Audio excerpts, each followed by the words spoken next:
of a deadly pace. Give up your children, separate.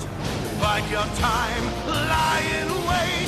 Sonic Underground, Sonic Underground. They made a vow their mother will be found. Let children grow, learn what's right. Leaders of the freedom fight. They seek their mother, she knows they do. Is it time? If she only knew, will the prophecy come true? Sonic Underground, Sonic Underground. I long for my children, but I have to wait. To act too soon could seal their fate. They made a vow their mother will be found. Sonic Underground. Sucking on chili dogs outside the tasty freeze. A food that looks so good in movies. So beautiful, so cinematic when he's sucking on chili dogs outside the tasty freeze. Like out of all the foods that look better on a menu than they do in real life, I think chili dog might be the Lord, King, and God, right? Chili dog is tantamount among the looks better than it experiences. Absolutely. Yeah. And it's like, it's a fucking... Sonic is always one-handing those bad boys. I can't speak to either of y'all's experience. No, it's not just that he one-hands it. He eats them without, like, foil or napkin. There's no buffer. There's nothing to catch the drippings. Loose... And he eats them loose chili. And eats them with white gloves. An undiapered chili dog with white gloves, and he can house the... That is the true magic of the Sonic universe. When in this film they're discussing the most powerful power in the universe, that is honestly whatever force keeps Sonic's Chicago-style chili dog adhered to the proper dog. Is it safe to say that out of all the styles a food can be, Chicago style is the most gross? Doesn't matter the type of food. It doesn't like Chicago matter. style pizza is very gross, as in like sloppy. I see. Oh, sloppiest, yes. Chicago style is always the sloppiest way, the sloppiest version of something. And you're like, how could Chicago style ice cream possibly be sloppy? And you get it, and you're like, this is sloppy. Wait, what is Chicago style ice cream? I don't know, I made it up. But like Chicago style coffee. Chicago style ice cream is like melty, drippy. It's just melted. It's like it's half melted. Softest serve. It used to be a banana split, but now it's a melted banana split that they serve you in a cup. When I was in the Philippines, I was stoked to find that the local little like convenience store had cornettos. Oh, great. And I was like, I love the Cornetto trilogy. I have to try these. And the problem was, whenever I was in the Philippines, it was 100 degree like humidity. So the instant I opened this Cornetto, it was pure liquid. It was game Chicago. over. Absolutely. You were doing a risque Maxim photo shoot all of a sudden, where there was white, like you were promoting the most recent season of Gossip Girl, and there was all this like melted ice cream all over your hand. You like put it up to your mouth, and the ice cream was just phallic enough. It was Gossip Chicago Girl style. about high schoolers. Yeah, but them actors ain't in high school, baby. I am in fact recalling a very specific. Hold on, let me. Blake Lively. I said, and just to clarify, Justin said, aren't the cast of Gossip Girl in high school? And I said it doesn't matter. Characters. The characters and whenever are. I said it doesn't matter, I meant age is just a number, baby. I meant how Hollywood sexualizes. Yes, it's a problem. I was being a sarcastic asshole whenever I said it don't matter. I don't want to get canceled, folks. It doesn't matter to Hollywood, unfortunately. It doesn't matter to Hollywood. Yeah. I was referencing a very specific photo shoot that came out when I was in high school, and I am now going to pollute our Skype chat by sharing with you the gift that is the Blake Lively Leighton Meester ice cream photo shoot. And when I typed in Blake Lively and then L, autofilled Leighton Meester photo shoot. This is a profound photo shoot. You can't You Oh, can't no. do that, Hollywood. Yeah, you can. You can't. Hollywood, I mean, no. no one stopped them. There they are. You can see it. No, they can do it. Yeah. They can and they did and they have and they should and they must and they will. Hollywood can, Yeah. should, must, and will cover young actors in ice cream. It's like that fucking Burger King ad where it showed like the woman had like stitches on the sides of her mouth for like the extra large Whopper. Christ, Oh, no! gross. Oh my God! They gave her like a what the fuck is that? Splice mouth or something. Glasgow smile. Slice mouth. They gave her the Glasgow necktie so she could eat a burger. No. What happened is the burger Joker-fied her. No, she got Joker-fied. Oh, Like the burger plot did of it. Tim Burton's Batman. No. You want to know how I got all these scars? The Whopper Deluxe was released, and You want to know how I ruined all my white pants? The Whopper Deluxe. my wife. Why do you think I switched to purple? Why do you think I switched? My wife. Thank She is a Hard Rock Cafe collector. Oh, that's great. It's That's always cute. a thing whenever we go anywhere new. If they have a Hard Rock Cafe, that's where she wants to go, and she wants to That's get great. a pin. And the Hard Rock Cafe traditionally plays music videos, and I remember being very disturbed 10 years or so after it came out. Did not see it whenever it happened live, but they played the Hard Rock Cafe a couple years ago, played a music video for Hillary and Haley Duff singing Our Lips Are Sealed. Uh-huh. And it was very much shot in the same vein as this Blake Lively, Leighton Meester, Maxim photo shoot. And it was really gross because they are sisters. And they were Siblings! underage.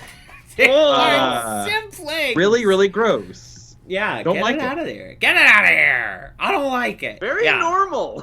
Yeah, and Very honestly, regular. very normal country, and what like and honestly, thank God you brought up the Hard Rock Cafe because the theme restaurants and Sonic the Hedgehog had like the exact same window of omnipresence. Do you know what I mean? And Sonic is still Yes. obviously popular, and theme restaurants still obviously exist. However, their heyday was Yeah. a simultaneous event, a lunar eclipse. Like it was just Yes. this Oh, moment in time. The Rainforest Cafe is but a distant memory. Rainforest Cafe, Planet Hollywood. Planet Hollywood. Steven Spielberg's submarine restaurant Uh-huh. that he had. All of those was like, it was the same brief candle in the wind. You know, like it was just this slight moment where like you could, where Genesis did what Nintendo didn't, and Yeah. you could go over to Planet Hollywood and see the Kane from Citizen Kane. I think Well, the although theme- we are in a renaissance with the rise of the pop-ups. Yeah, no, that's true. well, And yes Sonic and is back in no. theaters. So, coincidence? The pop-ups though are from the handful of pop-ups that I've experienced and I've heard of. I've listened to a handful of Doughboys talking about like where they talk Ghost about pop-up kitchens. restaurants. It seems as though the pop-ups are kind of what Sonic is now. Where like they're never done as big or as good as a Rainforest Cafe, as a Planet Hollywood, but with the same prices. Oh, yeah. Like Yeah, but with a go to a- substantially smaller budget. you can go to a Moviez and like they'll paint the walls to look like Moviez, but it's not going to feel like Moviez in Jay and Silent Bob Strike Back or in Clerks 2. It's going to be, and it's going to be the food will taste like Jay and Silent Bob Strike Back, but it won't be the same. Yeah. Planet Hollywood had some decent food. It's fine. Yeah. Movies, Fine. it's going to feel like movies and Jay and Silent Bob reboot. You know, like that is the level of movies that are currently popping up across this great nation. And there's you can go sit at the Friends Cafe. There was a French Dispatch one that I didn't get to go to. Well, that's fun. Like the little like revolutionary French student cafe from the French Dispatch. That That's magical little cafe. It was fun. I was busy that weekend that it was up, and I wish I could have gone. Because there's love a that movie. pop-up company in Chicago that keeps doing very successful pop-ups. Like they did a Rick and Morty one, they did a Saved by the Bell one. And they're all extremely popular, but they're all extremely short-lived because they never get the rights to do them. They as soon as they get that cease and desist, and they're like, "All right, pull it down, I'm sorry, it's Chicago. Pull it down, boys. Pull it down. We can't keep doing this. All right, we gotta fucking pull it down. We can't keep Rickin' and Morty, and we gotta shut it down. And make sure to pull it down real Chicago style. Get real sloppy with it. Real spill sloppy. it all over the streets. Do not neatly pile these pallets. All right, I need you to block the full sidewalk. Okay, we gotta make a full mess of this fucking thing. All right, hey, shut down We've the got a your real pretty wet faces street going over to here. hell pop up. All right, we gotta shut that down. All right, get rid of the moral oral theme restaurant. All right, shut it down. Shut it down. We gotta back it up. Real sloppy. Real We gotta do it. fucking sloppy. We gotta do it quick before it turns negative 40 degrees in fall. We gotta. Where we have to outrun the ice wall like in Day After Tomorrow. Yeah, we gotta run from the cold. We gotta run vortex. We gotta run from the cold like in Day After Tomorrow. I only the hope hall- we don't have a the- moonfall type situation where we gotta outrun gravity. That's gonna suck. The hallway behind us is freezing as we travel down it. We gotta run away from the cold. We gotta run away from the moon. Oh my God, it's gravity. Ah, gee whiz. Just another Chicago winter. Ay, ay, ay. Aliens, ice storms, the moon falling away. Only in Chicago. Only in There's Chicago. The mistake by the Malake. There's I get the people confused all the time. Who was the guy in Day After Tomorrow? Was that Kevin Costner? It's Gyllenhaal, and I want to say Dennis Quaid? Dennis Quaid. That's right. Yeah, Dennis I think it's Quaid. Dennis Quaid. Want to say the Quaidster. Dennis Quaid, one of his early film roles, I think it was Dennis Quaid, was Caveman with Ringo Starr, which is an interesting movie. And Jake Gyllenhaal makes a joke in Day After Tomorrow. It's like, you should know you survived the first ice age. There's a caveman joke in Day After Tomorrow. A joke that works better if the audience has seen Caveman starring Ringo Starr. Right. All two of them. He played Lar And one of them is Caveman. Vern Tooley. In 1981, he played Lar. Yes. With Ringo and with John Matuzak, who played Sloth from Goonies. And Shelley Long. Shelley Long, I forgot about Thank that. you, And isn't thank Barbara you. Bach in that film as well? Not Ringo's sh- second wife? She might be No, somewhere maybe on not. here, but I'm not seeing her. Maybe it's Shelley Long. Caveman, what a movie. What Well, a folks, what a it is picture. available on Tubi, so you can catch it Oh, there. That's the It's least got really surprising cool, thing I've ever like heard. Ray Harryhausen style stop Sure. motion special effects. But it's not a great movie. Uh-huh.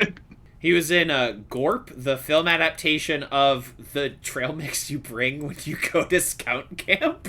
He's in an adaptation Very cool. of Gorp. There's bonus features. So in that movie, which were the appetizing. M&Ms. Just let me eat a handful of gorp. Let me eat some Gorp. What's it? All right, Gorp recipe. What's the official Granola, Gorp? raisins, Gorp is a food that is way and drier than it peanuts. sounds. Like Yeah, gorp Gorp- was made Gorp to be sounds eaten in like- Chicago. Gorp sounds Chicago sloppy, exactly. Yeah. But, It's I granola, see. raisins, oats, and peanuts. Correct? Gorp. Generally, I see. The official definition is a loose mixture of dried fruit, nuts, salt, and sometimes other ingredients. So it's Okay. a standard style trail mix. I like it with M&Ms. M&Ms are a classic addition. I see some Cheerios in this sample picture. That's not a bad idea. Interesting. Well, that's fun. See some almonds, some cashews. That's a high quality nut. I briefly worked at an REI and I hated it. Bad job. But one of the good things that came from that was learning about stroop waffles. And stroop waffles are an excellent way to beef up your s'more game. Making a s'more with a stroopwafel. Oh, that's a that good is- fucking idea. That's a good shit. That's decadence. That's the best thing to come out of that union busting REI. That's right. Wait, what union did REI try to bust? They tried the Kevin's neighborhood, kind of, maybe. The REI store in Soho is the first REI store to unionize. And REI has been trying to bust unions for a long time. There's been a lot of murmurs in the Seattle store about unionizing because REI management does not treat their employees very well. And there's a fun little thing where, like, every year they do this, like, conference where they send all of the best REI employees to the big store. And there's a guy who wears a Sasquatch costume to protect his identity, and he hands out information about unions and how good they are. And REI always tries to squash that, and it's a They try to squash the squatch. They try to squash the squatch. They try to squash the squatch, and it does not work. Also, while we're talking about weird workplace culture, Let's do it. If you guys are interested in green vest memes on Instagram, it's an account ran by an REI person that is not from REI, and it's just like this secret little and they make jokes about unionizing all the time, and REI goes wipes the sweat off their brow. It's a fascinating world. Not a pleasant world to be in, but a fascinating world. A fascinating one indeed. And obviously we are very excited on this brand new episode of both Hedgehog and Movies for Babies. The ultimate collab. We're finally doing that mixtape, that crossover, we're merging our two worlds, because this if you're a Movies for Babies diehard, one family. We're completing the loop. We're completing the loop because the finale of the original Sonic the Hedgehog ended up becoming the first unofficial episode of what would be known as Movies for Babies. Right now, there is an older version of myself in front of me. I have to assassinate him because we are closing the loop. And take his gold, but don't joke. Don't joke, or they'll find your young body and they'll start cutting pieces off and you'll start falling apart in real time. Scary scene. Yes, and I've got a prosthetic nose on right now to make myself look a little bit more like the actors playing the old version of me. It's not distracting. Well, Vern, who would you cast to be your older self? That's a great question. That is a good question. I want you guys to answer the same question. I feel like if I'm going to be casting an older version of myself, probably going to be a guys, help me out. Love it. The guy that was in the comedy troupe with Childish Gambino. DC Pearson? DC Pearson, I think would be bad. He's not the older. that much older, but yeah, but you know, it could work. It could work like in the Dexter's Lab movie where there's like 3 Dexters. He could be a good middle Dexter for you. Yes. And I don't know, Robbie Coltrane or something. I don't know. Yeah, that's a good one. My whole life, I actually pitched this once for Doom to You Season 2. Where, because I spent my entire young life, and it's probably just because of the hair, being told I look like Luke Skywalker. Oh, yes. So I think my Looper should be played by present-day Mark Hamill. Would be my pitch. That's good casting. Thank you. Justin, thanks. you? I think Danny McBride would make very funny me. Yeah. God damn it! Like, I would love to see Danny McBride play a Jewish man. Yeah, I think, like... Yo, motherfucker, if this was a Shabbat Hollywood Shalom. production... If this was a Hollywood production, and it isn't, but if it were, I feel like Hollywood would try to pull for Jack Black to play you, Justin, but I think Danny McBride is... I think Danny McBride is... Jack Black would be probably more correct, but I'd want to see what Danny would do with it. Yeah, Sure, same. Absolutely, same. absolutely. No, that's good. That's excellent. I think we've done a great job casting ourselves in this episode, where we are here to talk about the new major motion picture, Sonic 2 and Knuckles. Ladies and gentlemen, movies are back. The cinema is back, baby! Remember to take this movie and shove it into the movie you bought previously, because they couldn't finish it on time. Yes. Can I say, there was this, I don't know if you guys shared the same thing. Probably not for you, Kevin, because your world in New York seems to be a little bit safer. The people in charge seem to be taking this like very real thing, which is the pandemic, like more seriously. Yeah. So maybe you didn't have this, but one of the things that I was very stricken with very early on, before I even sat down in the auditorium to watch this movie, was this, I don't know, bittersweetness? I don't know what it was. This, for the longest time, the first Sonic the Hedgehog was the last movie I saw in theaters.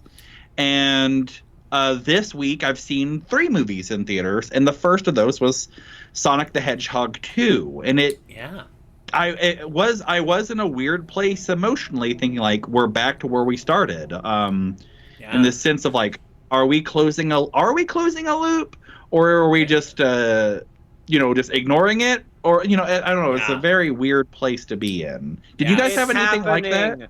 Again. It's happening again. Yes, the giant was there. Again. I had a similar experience. I go to the movies about once a week these days. I'm there all the time. But you're right that like Sonic 1 was basically the last major movie that came out pre-pandemic. It came out in like mid-February 2020. And so like Birds of Prey came out a little later, but, it was shut down pretty quick at that point, and, like, things like The Hunt were kind of, like, hastily shoved out before the pandemic or whatever. But it was kind of interesting to sit there and be like, we've been in this so long. We're getting our second Sonic movie of the pandemic. Like, our second, able to majorly produced Sonic film. Yeah. They were able to do another one of these. How long we've been in this. Mm-hmm. This Sonic movie had like a COVID unit working on it. Like, it was credited in the movie. And that was not something that the first Sonic had. And it was just this, I don't know, it was, made me a little emotional. I don't know, it felt weird. It felt very weird. Let's talk, since we're kind of on it, let's talk briefly about our individual screening experiences of this film. Yes. I went last night. I went with my New York friend, who's also named Kevin, a good friend of mine, my best movie-going buddy here in New York. Two Kevins! We once did a comedy show called Two Kevins. And, so I went with him. I was a little bit kind of high, and I think that did help a little bit. Just like, I was in a good mood. I got off work early that day. I got in a nice long workout. I had some tasty grub, so I was in like a good place going into this movie, seeing a movie with my friend that I hadn't seen in a long time.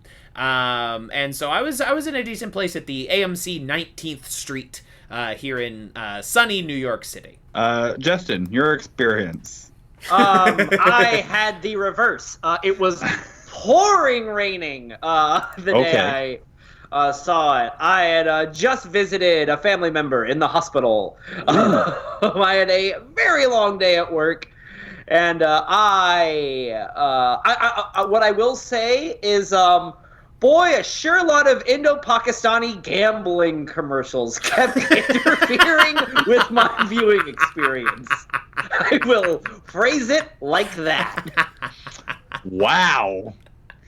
Wowee. Okay. And for the record, that digital gambling company is under criminal investigation. What? Currently. A digital gambling company under criminal investigation? What the fuck are you telling me? Oh my goodness. What is this? Online gambling went bad for somebody? That's a strange. I know someone in real life. I won't say their name. They were super into online gambling, and they had a lot of money put into their online account, and then that website went under investigation, and they were not able to pull their money out, and they were broke for a long time, and now they are a Q person, which is a huge bummer. The online gambling to Hoops Among Q Us hasn't pipeline. been radicalized by digital gambling gone. Yeah, I mean, honestly, Absolutely. I guess I was the Ivysaur of your experiences. I went to a theater. It was snowing. My life has been an upheaval. Things are going like I'm just an emotional time. It was cold. I got to the theater later than I wanted to. I went on a Tuesday. I went later than I wanted to, meaning I went after school hours. So there was a lot of young people in the audience. Luckily, it was a nice theater. I'd never been to this theater before. It was a theater auditorium that was designed so that, like, if you were a front row Joe, that's comfortable. So I was able to kind of front row Joe, and I like being a front row Joe at a theater. I like the frame of the movie taking up my entire line of vision and being immersed in the movie. And it was also great because all the little children were behind me. Yeah.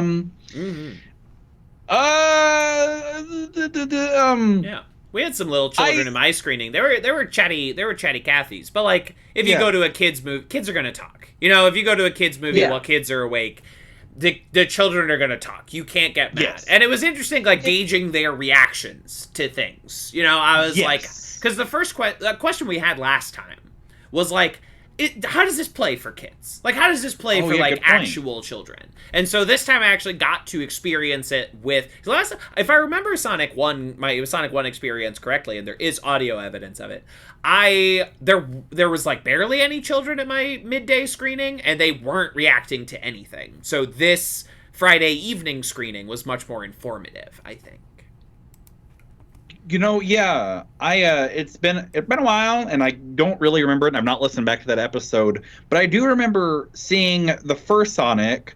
It was myself, it was my wife, it was maybe 2 other families, but they were like around our age, and I think it was I went to the last AEW Dynamite show before they like shut down due to the pandemic and like filmed a year and a half's worth in just like the same location. I was the last live show for a long time. Whoa. And that last live AEW show in Salt Lake City was like very sparsely attended, and I think it was like it was during that live show that like the NBA announced that they were shutting down. And so I think I caught that first Sonic the Hedgehog movie in that same window where we're like, oh, this isn't the bird flu. This is a real thing. You know what I mean? And so like, I think myself and my wife and like those 2 other handfuls of folks were just like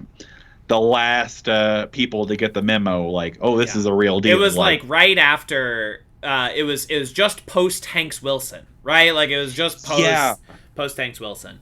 We as a society, whenever Hanks got it, we're like, oh, this is serious. Oh, okay. Oh, it's fucked up. It's coming after Tom Hanks. Yeah. Even Tom Hanks cannot survive this. But we're about to dive into this movie. But first, I want to do a little segment. And Justin, all I ask from you in this segment is complete silence. Okay? I just ask for your complete undivided silence. Okay? Thank you. Vern, I have sent you a document. Do you have said document? I have the document. Okay. I have it at the ready. All right, excellent. Any questions about this document before we begin said document? No, I read your email. I think I got the scoop. Okay, great. Perfect. Bellstar Playhouse, in conjunction with Darlene International, presents a reading of one of the finest pieces of American film criticism, Justin Germeroth's live reactions to Sonic the Hedgehog 2. Some liberties have been taken with the source material, moving our story to the high seas. I'm sorry, fellas. But pouring rain and a grandfatherly visit got me putting ticket money to dinner drinks, so I'm pirating tonight. Arr, arr, arr, arr, arr, arr, arr, arr. The Paramount rings are still ugly. Are the chickens a grounder and scratch reference? A reference we all understand. Is Seattle aerials the only stock footage they had before shooting in Atlanta? Opening on a bank robbery with bad quipping. Cook is making movies again. I recognize some of Seattle. I think that may be legit. This movie feels like it was made by a sunburnt 55-year-old with ear gauges. Never mind. It be tasteful studs. Vern's right. It's nice the cast got a vacation. I'm gonna need an oil painting of tails emerging from the cop car. I ironically love Stone and wish him the best in all of his endeavors. Har, har, har, har, Burr, burr, burr. har. Let's polish this. Burr. Hold on, sorry, I'm polishing the deck furniture on this sinking ship. Hold on. Polishing the brass. Perfect. Thank you, Stephen Colbert, for joining me on that. Thank you. Brava! Brava! Now, Justin, I have sent you a document. Justin, do you have this? Yes! I've opened my manila envelope labeled top secret. Yes! And I've taken it out because it is for ears only. The ears of the audience. When Kevin sent me Justin's document, I had hoped and prayed. Oh, yes. Perfect. Great. Bellstar Playhouse proudly presents an adaptation of one of the finest pieces of American film criticism, Vern Tooley's live reactions to Sonic the Hedgehog 2. Some liberties have been taken with the original source material. In the interest of dramatic interpretation, the dual roles of Vern Tooley will be played by two Richard Nixons, specifically Philip Baker Hall in the Robert Altman film Secret Honor. Thank you. Pre-roll is montage of famous movies. Look up to see Trinity doing the bullet time kick. Worth it for this? Movie starts? No! Fuck this shit! God damn it! No! This couldn't be Seattle. There's no homeless people. Sonic is fast! He can be fast out of this predicament. I'm so mad. They're trying so hard to make this a real movie. They fixed his face! They made him look like they would if they had more time. Man, Sonic drawing spotting! Genesis Sonic would have cooked this Sonic. An experience like this crushes one's spirit. James Marsden got a tropical vacation on this. And I'm happy for him.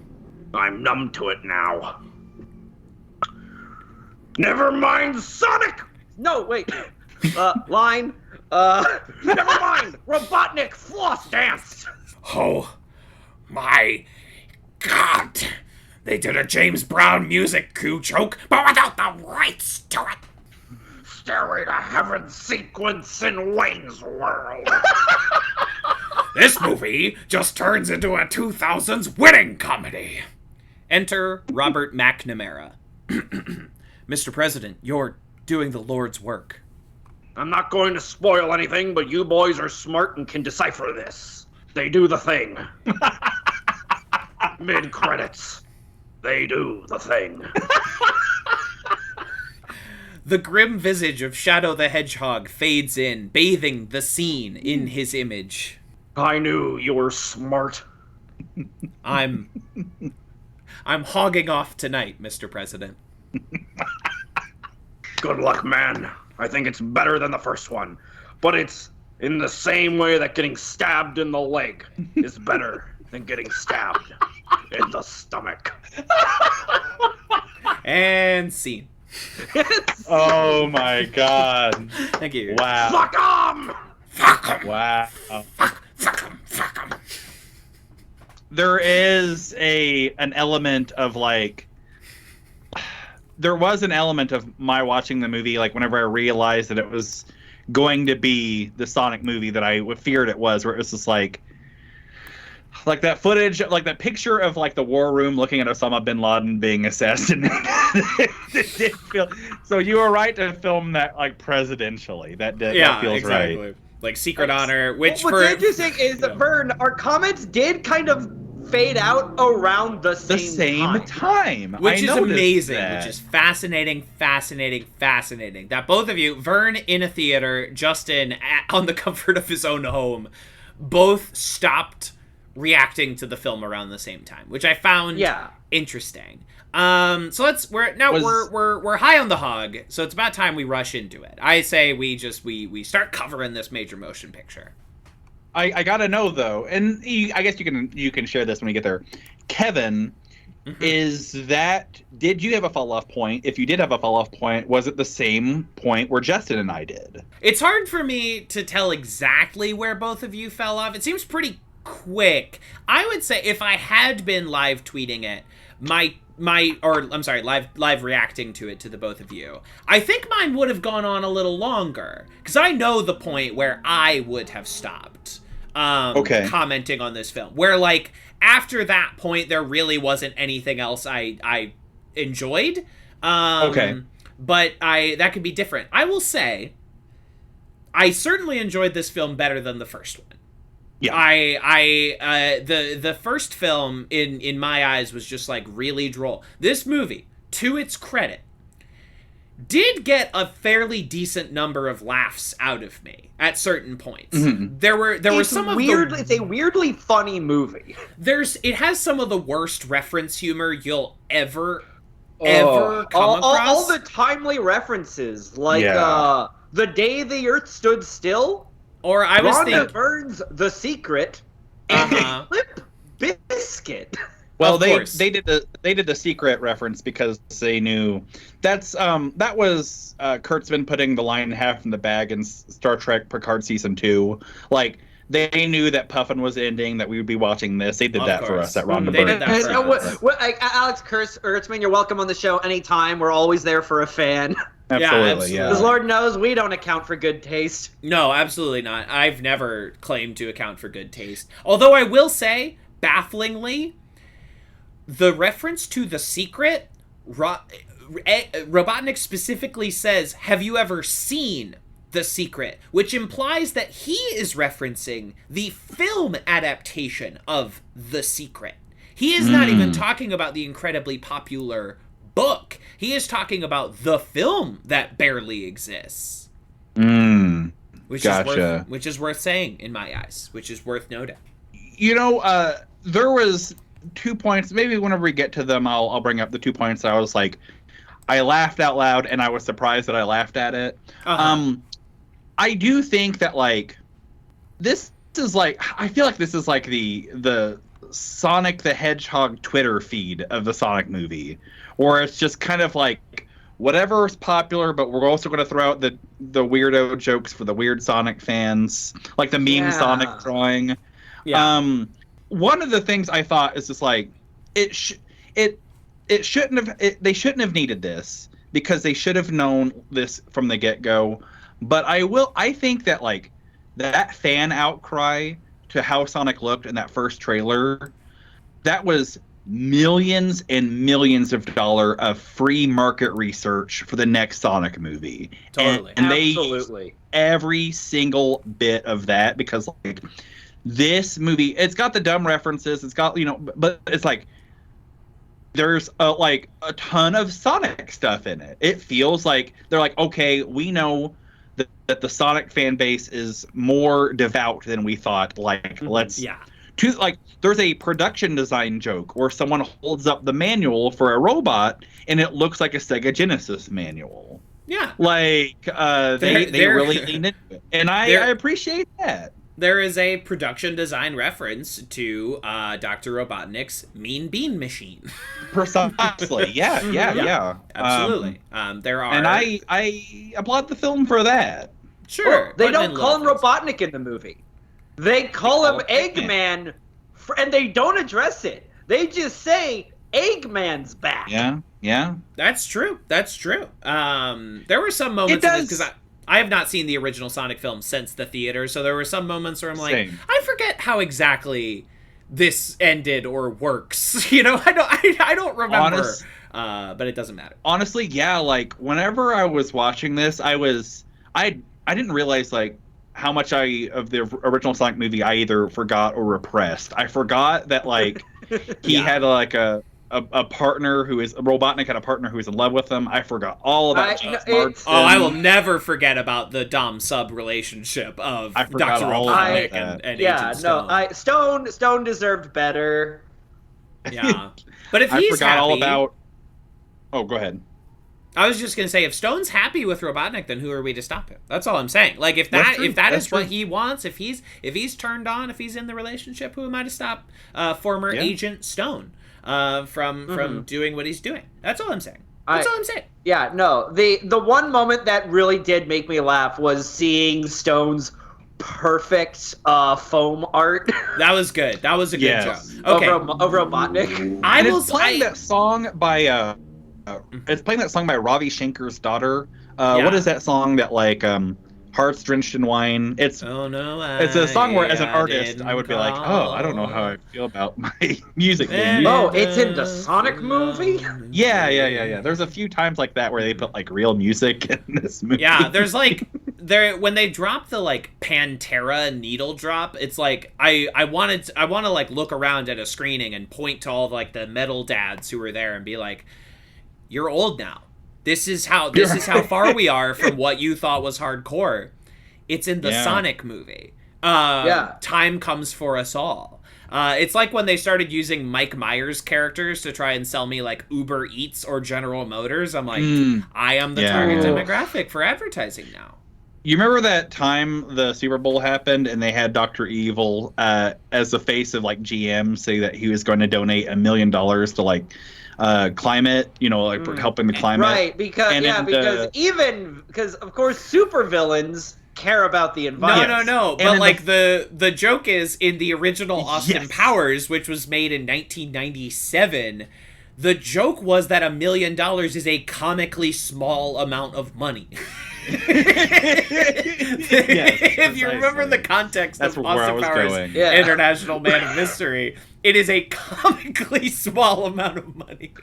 Anyway, it's funny. Reference memes. So I will say, again, this movie, maybe it was because I was high, I was in a good mood.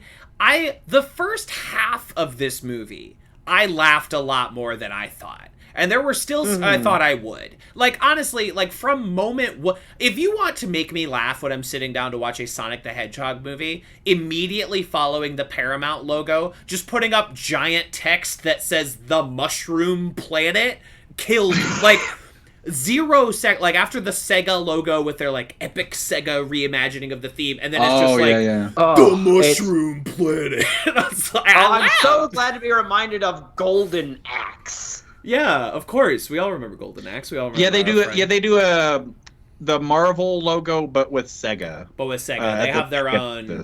And I'm sure Hasbro will develop something similar because now they have like their universe of toy movies that they're trying to make, starting with Greta Gerwig's Barbie. Coming soon to a Movies for Babies. I am planting that flag. We do have to talk about.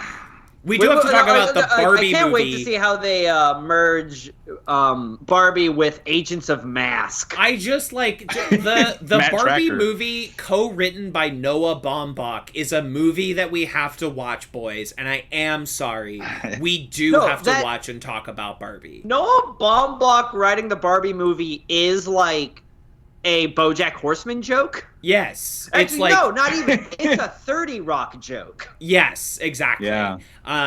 It's some. We do have to talk about Greta Gerwig, who has so far directed 2 perfect films.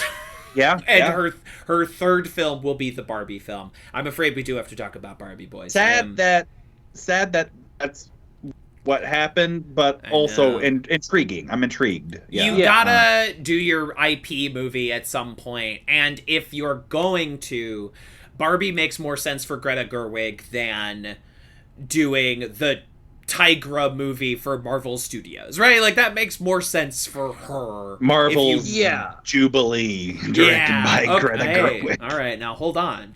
About like about a '90s mall rat who like has like fireworks. Greta could do something with that. But anyway, yes, of course. We'll talk about Barbie. But anyway, the Mushroom Planet killed me. The shtick that followed it, I honestly like. It was like a little tired Jim Carrey shtick. I was like, wow, this motherfucker has not changed the bit one iota in 30 years. God, he makes breakfast like a genius with a machine. I thought the Doc Brown, Rube Goldberg mushroom machine was kind of. I liked watching that. That was clever. That was cute. Yeah. I liked it.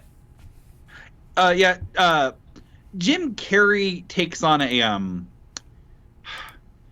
They do a thing where like.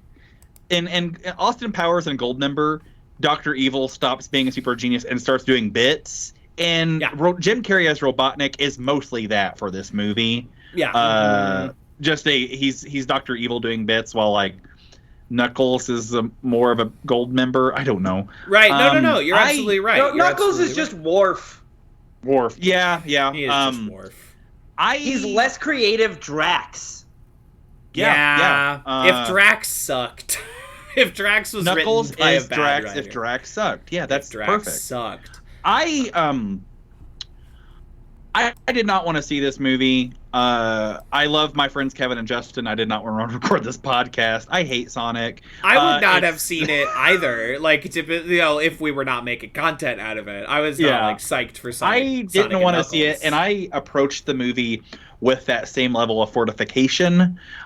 So like the very, I don't know, like maybe if the very first shot of the movie was like Laura Dern as Mrs. Robotnik, maybe then I would have been like, okay, hold up. Oh, hold on.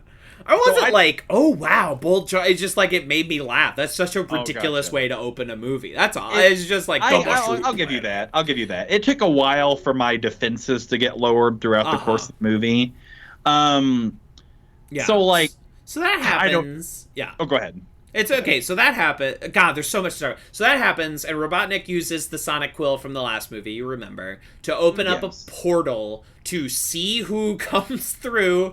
I guess when you wanted, if you're a screenwriter and you want to clock out at 5, that you just like, I don't know, he wants to see. He's doing something. No, he's trying to get off planet.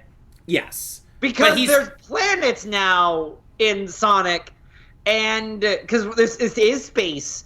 And he's just trying to get a signal out there to get home. And Knuckles is the one person who responds after the random chicken man. He specifically says, let's see who comes through. That was the line of dialogue that he says. And the 3 chicken men come out and he dispatches them. And I was like, oh, this is kind of like fun. Again, I'm grading on a fucking curve here. But I was like, this is kind of fun. These little traps. He's like, that's something. Hey, Kevin, here's something. He does the little trick, and then Knuckles, they immediately fuck. It's like a Tom Hooper's Cats kind of situation, where when Knuckles first appears, he fills the entire, like, portal, which is bigger than Robotnik, but then when he steps out, he's Knuckles-sized. It's like just a real. I hope someone was fired for this. It's a very silly thing that happened. But fine, Knuckles and Eggman forge an alliance. Whatever. Sonic 2 and Knuckles, rock and roll. Here we go. Cut to a bank robbery. Right, there's an armored car robbery that Sonic is there to in Seattle. Yeah, in Seattle, and he's doing okay, do I remember incorrectly? I thought they moved to San Francisco in the first film. Or they were going to, and they decided not to. James Marsden wanted to take a job in San Francisco. As a San Francisco cop, because he wants to beat up gay people, right? That's what he wants to do. To join one of the LAPD minority killing gangs. Yeah, of course. So, but then I guess he didn't take that job. He decided to stay in Green Hills, Montana. And I guess Sonic ran to Seattle? which is the closest major Green burg. Hills in Montana, or was it? If I recall Wyoming? correctly, I'm thinking about it. I think part of the feel like end they is lived in in Seattle. rural Washington, like rural Washington, like an Aberdeen or something. Oh, he's in No, Forks. because Green Hills is in Montana. Oh, it is? Okay. Yeah, it's in Yeah. Montana. That's what I remember. They're in Montana. It's a Montana town, but I guess if you're in Montana, the closest major city might very well be Seattle. So Sonic runs to Seattle to stop crimes as Blue Justice. Sonic traveled there with a ring. Oh, too. he traveled there with a ring. Right, because he has these teleporting ring, whatever. Which I thought were a limited resource. But apparently he's got a fucking lot of them, and he dumps a bunch on a mountain at some point. Like, I don't know. I was super confused when this movie started, because I realized, like, oh god, I don't remember anything from this first one, apart from that I hated it. And so, like, I forgot, like, I had a hard time remembering the rules of how the rings work. Yeah. Also, it's a fucking Sonic movie, so it doesn't matter. You just think about where you want to go, and you throw a ring, and you can go there. But there was a point where I was like, wait a second, I thought this was a finite resource, but I guess not anymore. But I guess not. I don't know if a ring is spent after use. I don't know if I don't know how it works. I don't know the rules. But also Knuckles has them and he can use them. Yeah, he has rings. Because we gotta talk about Longclaw at some point, but we'll get there. We gotta talk about how Longclaw did a genocide. Naturally, as a true work of Sonic fan fiction, because that's what this is. Yeah. Too much emphasis is put on the fanfiction's original character. Which is Longclaw. Which is Longclaw. And this film also solidly tells you that the Kevin Penders comics cannot happen because the echidnas are wiped out, right? Like to our detriment, because yes, Longclaw did. Well, it's. I'm not gonna both sides genocide, because both sides do commit genocide. That's true. There are no owls left, and there is one echidna left. You are right. And Knuckles' whole motivation is he's upset he didn't get to finish the genocide. Yeah, he just wants to kill the last motherfucker, and the last motherfucker is Sonic. So he gets to kill. So he tries to kill Sonic to, I guess, start a new genocide? Just finish the genocide you started before. You know, like it's whatever. It's the last two it's Hatfields and McCoys. but it's owl people and Knuckles people. And and they gotta finish the last job.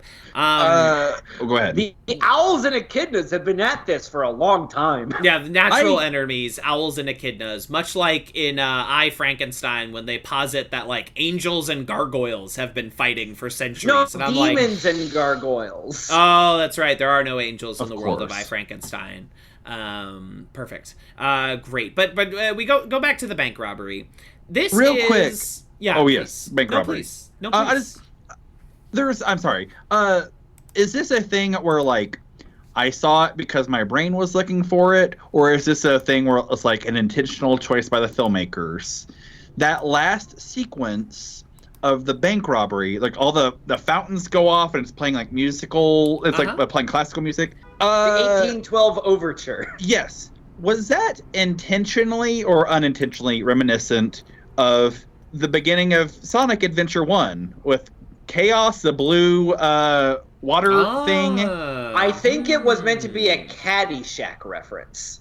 Caddyshack. Gotcha. Yeah, the end of Caddyshack. Yes, you're right. And up to and including the 1812 Gotcha. music. Good news, everybody. We're gonna get laid. I saw the... I saw the city at night, and I saw, like, water, and I saw Sonic, and I'm like, they're doing a Sonic Adventure thing, but that's your right, Justin. No, it said they just did the longest bank heist ever put to celluloid. Okay, so maybe Sonic I is can't driving believe... the thing. Yeah, he beats up some bank robbers, and he takes control of the armored car with the guard still tied up, and there's some bombs in the car. I can't believe I'm the guy who's being most positive. I thought this was kind of fun. Now, I will say, put this in the hands of a Joe Dante, of a Roger Rabbit era Zemeckis, and it could be like a transcendent sequence.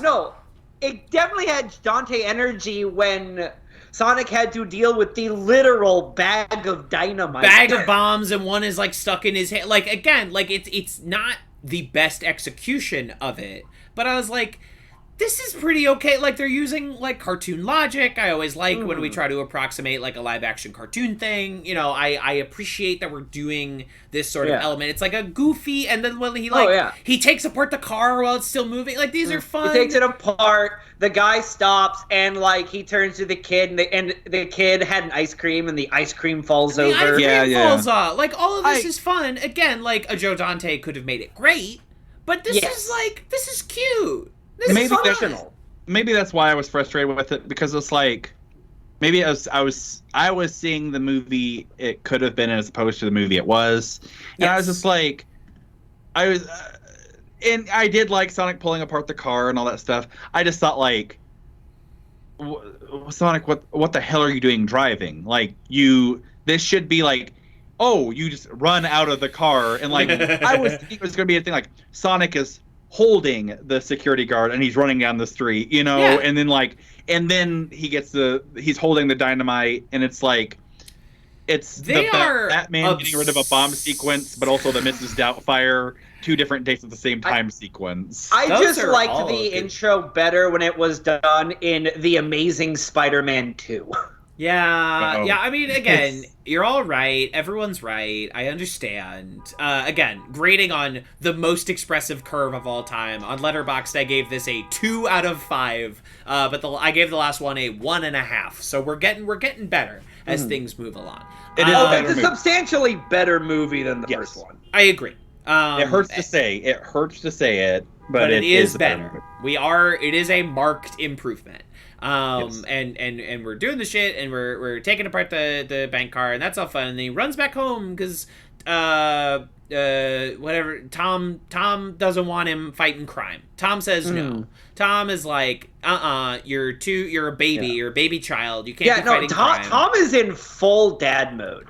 Tom is in full dad mode. Movie suddenly frames Sonic as like a kid or like a teen. Yeah, he definitely is explicitly a child here. Tails similarly, Knuckles would be approximately Sonic's age just because of the flashback that we see. So these are all children. These are 3 children. So Knuckles is canonically a child soldier. Yeah, Knuckles is canonically a child soldier. It is 3 primary colored children at the center of this film, which is fine because, again, this is a film for babies in the womb, and it works. It's fine. He goes back. There's a cute dog. I like the dog. Nice old girl. And Tom's wife, Candace Owens, comes in and is like, Sonic, you gotta meet Tom on the lake. And Tom gives him, they repeat this speech like 3 times throughout the movie. I could not pay attention to it any time it happened. I don't know what was like broken in, but like every time someone said like, I have an old family saying, I was just like, I started staring into space. I started thinking about my taxes. No, they don't. No family has a saying. Yeah, that's a complete movie made up shit. When heraldry ended. Yeah, every, like, when families lost their coat of arms, they also lost their little saying about, like, you know, Flandanowitzes always pick ourselves up by our bootstraps. You know, my grandpappy always said you can't keep a Flandanowitz down. And it's like, yeah, every family says that. That's not unique to you. When you lost your crest, you also lost your fucking... You've lost the family honor and the favor of the king. Most families don't even talk to each other, let alone have a saying they pass down from generation to generation. My uncle didn't come to my dad's funeral. There was no, like, saying that was passed down in the family. Like, Jesus. Yeah, but anyway, there's a little speech or whatever, and Tom and Maggie are going out of town for their sister's wedding, which we will get to, and Sonic does a little like Home Alone risky business. Like, I'm home alone, and he's mowing flaming hot Cheetos which is like he's doing his bubble baths. Sonic's Yeah. famously beloved bubble baths. his famous bubble baths, but he hates water. I love watching a canonical teenager take a bubble bath in the Sonic the Hedgehog movie. And later, Sonic asks Tails if he watches. You watch me in the shower, Sonic. You don't wear clothes. What are you worried about? What are you doing in the shower? Are you putting things in your anus? You don't have a dick. No, what are you it's to hide worried his about? feet. Oh, to hide his feet. Yeah, Sonic can't show Oh, feet. of course. Sonic does not show feet in this one. He showed feet in the first one. He posted feet pics. Feet pics. He was on the Sonic the Hedgehog wiki feet. I was about to Yeah, go to there's Wiki it's feed the and whole. look up They Sonic. do the whole like every fucking kids movie where it's just like, look, hey kids, look how cool this is. It's like it's that Toy Story short film about the bathtub.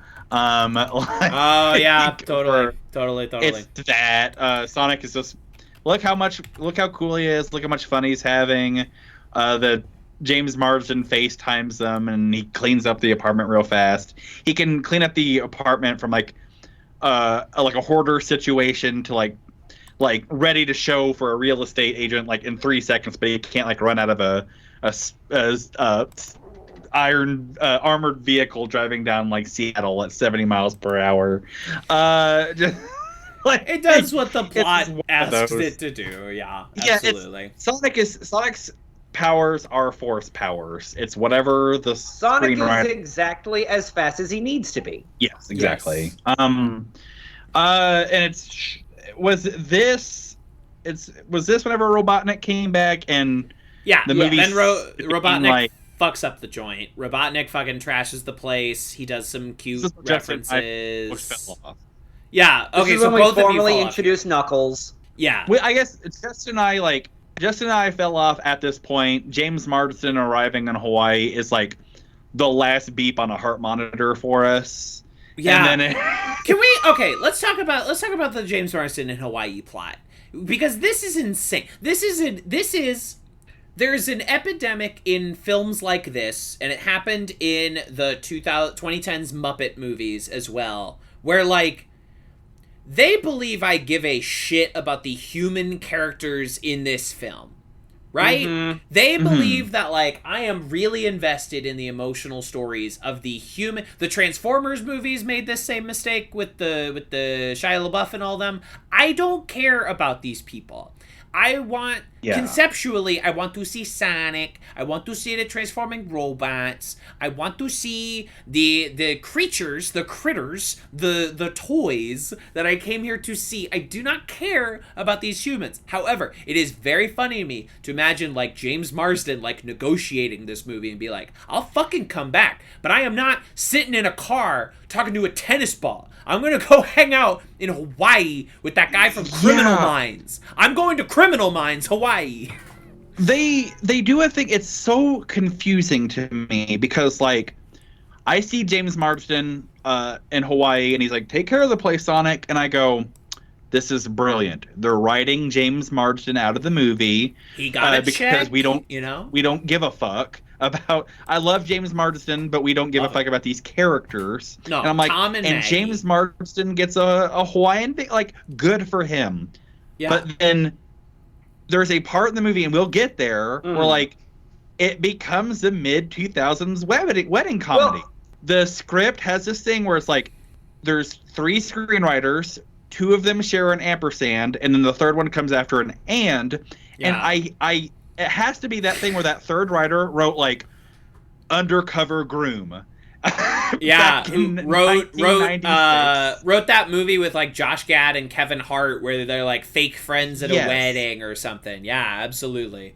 It completely turns into a mid 2000s wedding comedy. Wrote and that like Sonic remake of Sonic Seven disappears Chances. from the movie. Yeah, and this is Well, honestly my theory about why this plotline exists is a cost-saving measure. It is the only part of the movie that does not have extensive CGI characters running around. Yeah. And you can tell by looking at any of our CGI characters' faces that they did not have the time or money because those faces do not move. Their eyes don't move. You are like looking at one of those YouTube stop motion toy videos where they do a little scene. You're looking at Lego stop motion.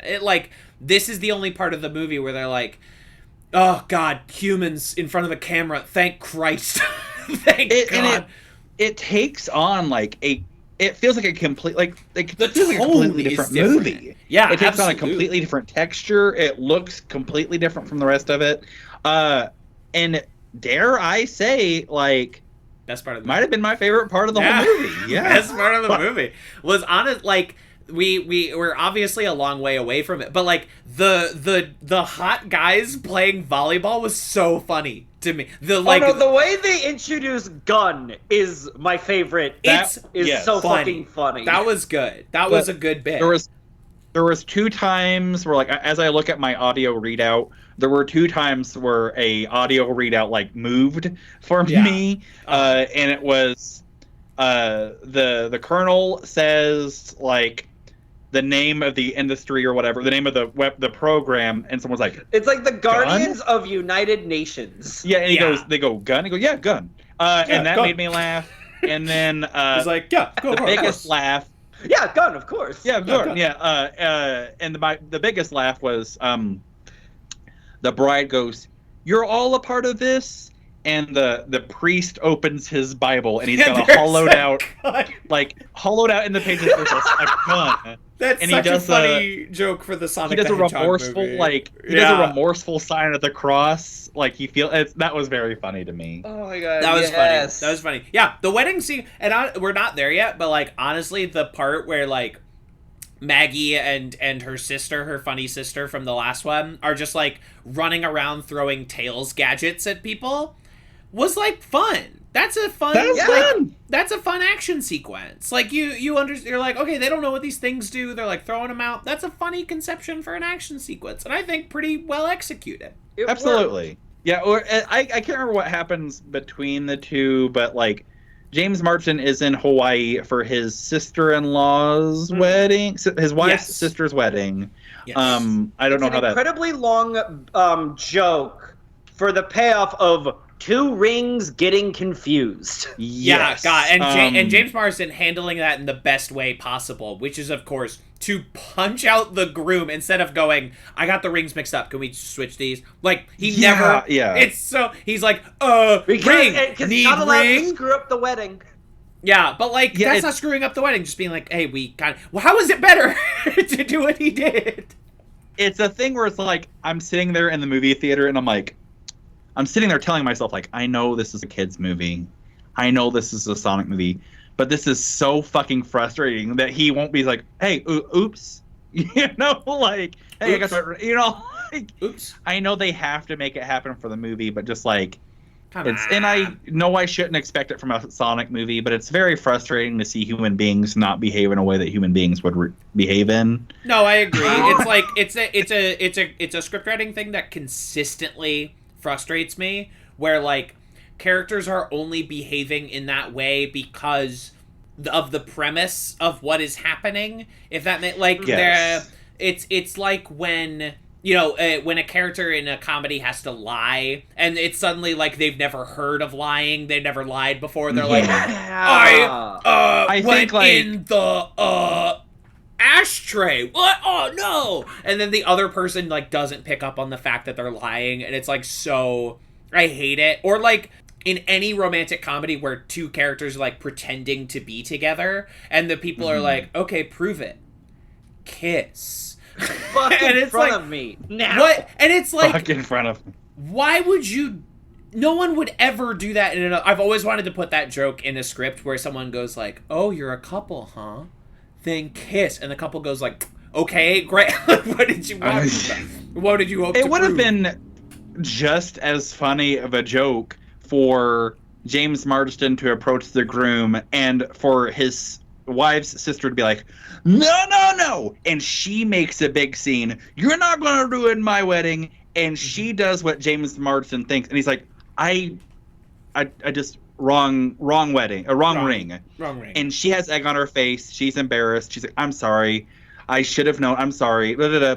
They swap the rings, and then James Marsden throws rings, and then the avalanche of snow comes in or whatever. Like that's the same joke, and it's just as funny, and it's not like how it's how humans would behave. Yes, exactly. That would have been. But anyway, there's we got to cover some ground together. Yeah, we gotta what's fall there to back. fucking cover? Excuse me, Justin. Excuse me.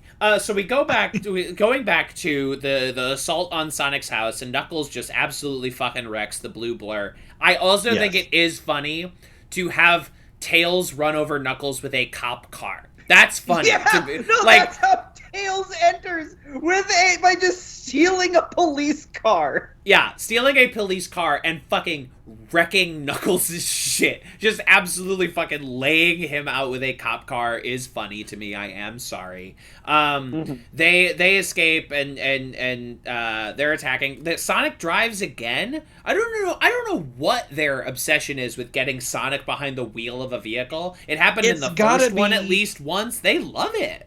It's got to be a thing. Like, I don't know. Like, you would think that like spinning blue leg at 300, rotating at like 50% opacity or whatever, you wouldn't think that would cost too much more money, but like maybe it's something apparently it does. Let's get Sonic to drive because that's easier to animate. I don't know. We could have an actual car. Yeah. Also, it is Comedy Bang Bang made me realize this, but it is very funny. It's always very funny for fictional characters to get hit by real life automobiles. Yeah. In Comedy Bang Bang, Chewbacca died because he got hit by a car. In this, Knuckles gets hit by a car, and both times, hilarious concept that these fictional characters would get hit by a car. Just get hit wasted on a hubcap. Absolutely. No, it's funny. And they continue to have a little chase down sequence. Knuckles does have a bit here that made me laugh, where he's like dangling off the cliff and Robotnik is like bringing the robots around, and he's like, blah, blah, Eggman, blah, blah, blah. Oh, there's stairs. And he walks up the stairs. I thought that was funny. It made me laugh. Idris got a couple out of me in this one. Idris did. Can we talk about Idris Elba? Oh my God, please. Listen, I will admit, I know I come across on the podcast as the one true hoghead, the one the one person of the Hedge Potters who sincerely likes Sonic. And I'm sorry, audience, but that is not true. I come for the hate Sonic. the hog. I come for the Sonic, but I stay for the Echidna. Mm-hmm. I have always been a Knuckles guy.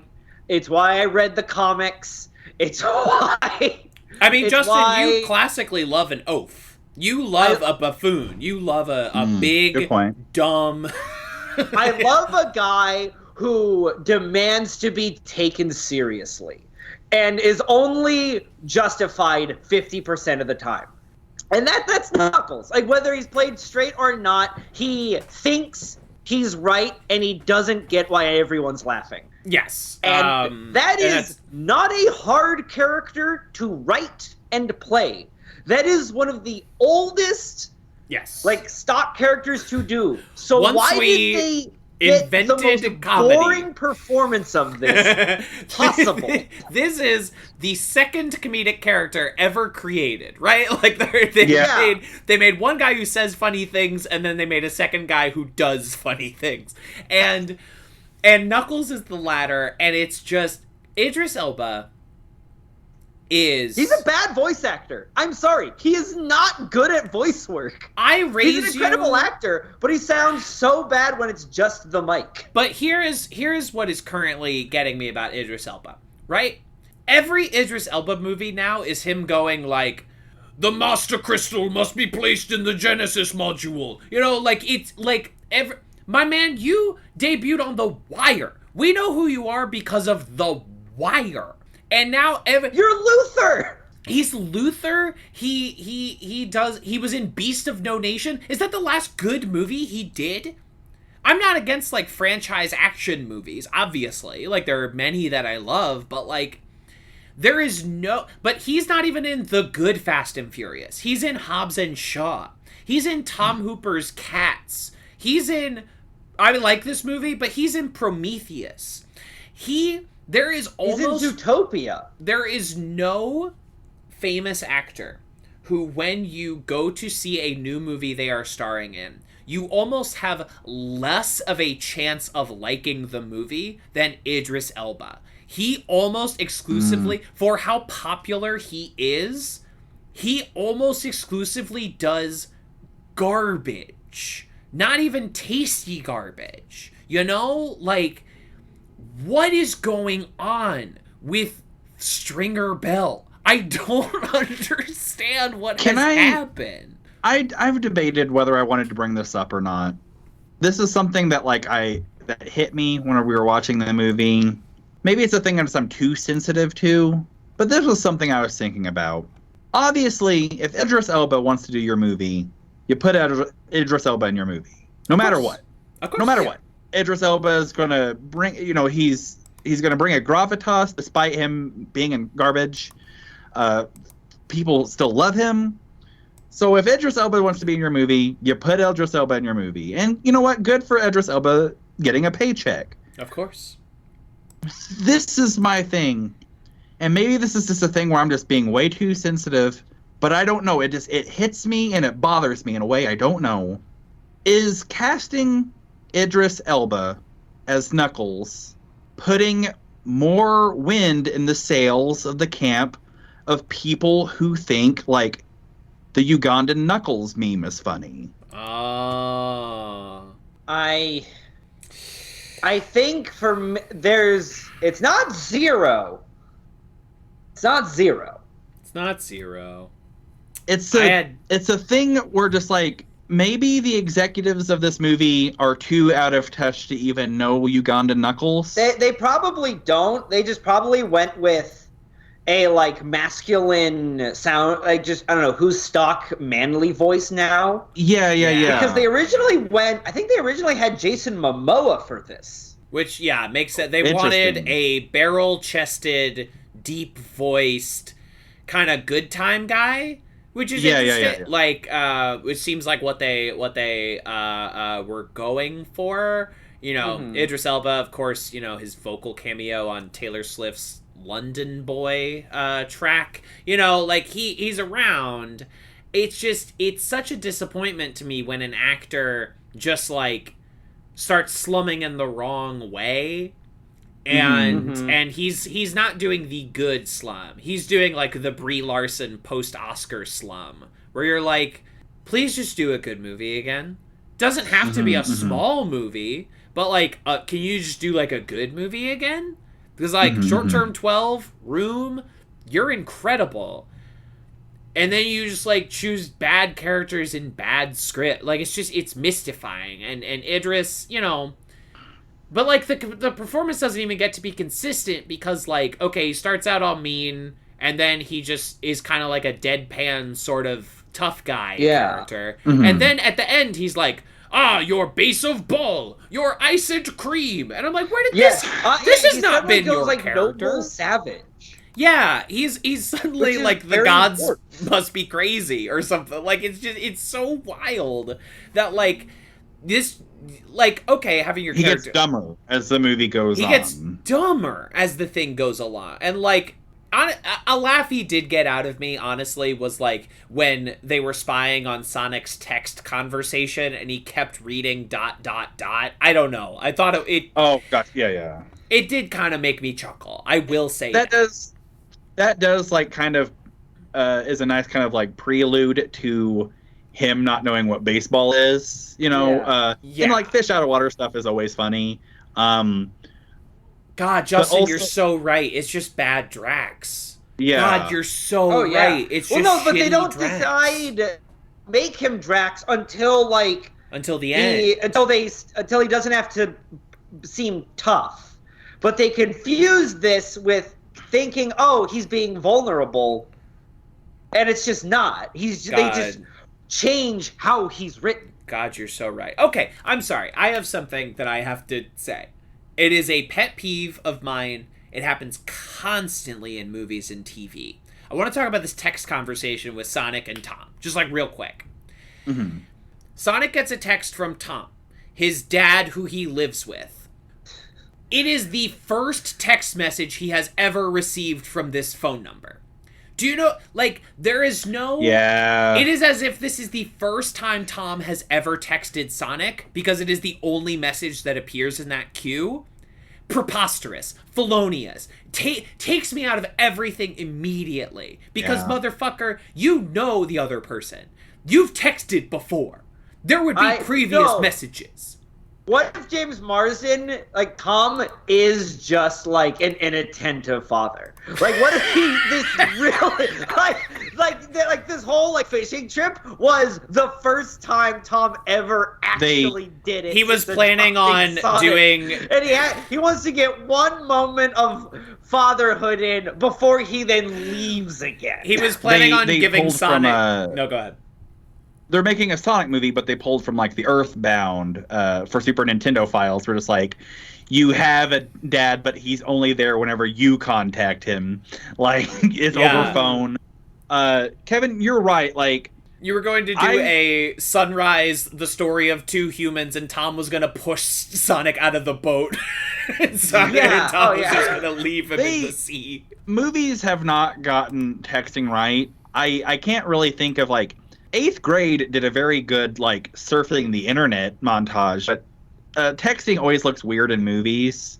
I did like how, like, Sonic and James Marsden would, like, FaceTime each other. That felt like a nice little, like, convenient way of circumventing that, but you're totally right. Like, that is so annoying whenever they open up a text message, and that's the first we've heard. Unless Sonic is, like, he just keeps up and deletes those. Unless Sonic is running through his, like, drug dealer burner phones or whatever. Yeah. But like, even then, your Apple profile would save your previous messages, dog. I'm fucking on to you, Sonic. It bothers me, and I just wanted to get it out. Absolutely. I think texting and shit is really hard to do well on film. There are moments where they do it well, and it seems like we kind of just decided, like, the text messages appear on screen. That is what we've decided. A little bubble will pop beside the character saying what is in the text message. And I think, like, Secession has done, texting and shit well. I think the solution is do it sparingly. The solution is people texting on screen is the least interesting thing in the entire world. Do it as little as possible. Unless you're going to film it like a dialogue. If you're going to film it like a phone sequence where just, like, someone's like, they're typing on their phone, like, yeah, I can be there, and then it immediately cuts to the next person who's already received it, already read it, like, that sounds great, I'll be there. Like, that's another cheat. That's another cheat you can do. There are options, but, like, honestly, just, like, avoid it. It's fine. I don't want to watch people text in my movies. Don't worry about it. It's hard to do right, and people always put, like, weird slang in there, and it looks silly, and I don't want to deal with it. Oh, they'll do, like, leet speak to try to make it look like texting. God, yes. Yeah. Or like inappropriate GIFs. Or inappropriate emojis. It's too much. Just avoid it wherever possible if you're out there and you're a filmmaker. There's an episode of The Simpsons that happened recently where Homer and Lisa are texting each other.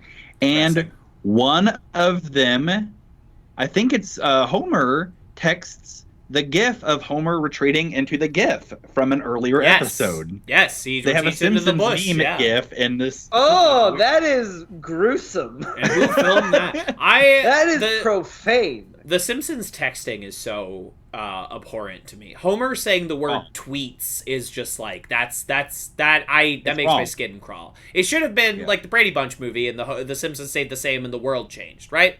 Yeah. Oh my God, yes, please. And now it's like Marge is addicted to internet porn or whatever. Marge loves is addicted. Candy Crush Saga too much. Yeah, Marge is on Simpsons Rule 34. Yeah, exactly. Well, I mean, Marge there is an episode where Marge becomes addicted to gambling, so it's like she's got an addictive personality. That's in her character Bible. That's in her character. But it's still gross to have Marge addicted to Candy Crush Saga or whatever. Yeah, whatever. Krusty Crush Saga or whatever. She's addicted to Simpsons Tap Out somehow. Yeah. Like, it's just, she's spending her family fortune on Simpsons Tap Out, paradoxically. But anyway, is this where the map happens? Is this where Oh, Yeah, no, this Long- is when we finally get what the previous Sonic movie was missing, which is lore. Princess Which is Leia, more- as yeah, help me with long the claws movie. Princess Leia out of a map, and yeah. But Adam Pally doesn't say this is like in Star Wars. He instead says this is like the Stave Puft Marshmallow Man from Ghostbusters, which is a joke so Yeah. good. He also says it at the end of the movie. Yeah, Yes. it's so nice they say it twice. They say it twice. They say it's a joke so good. It's a classic comedic device called a callback.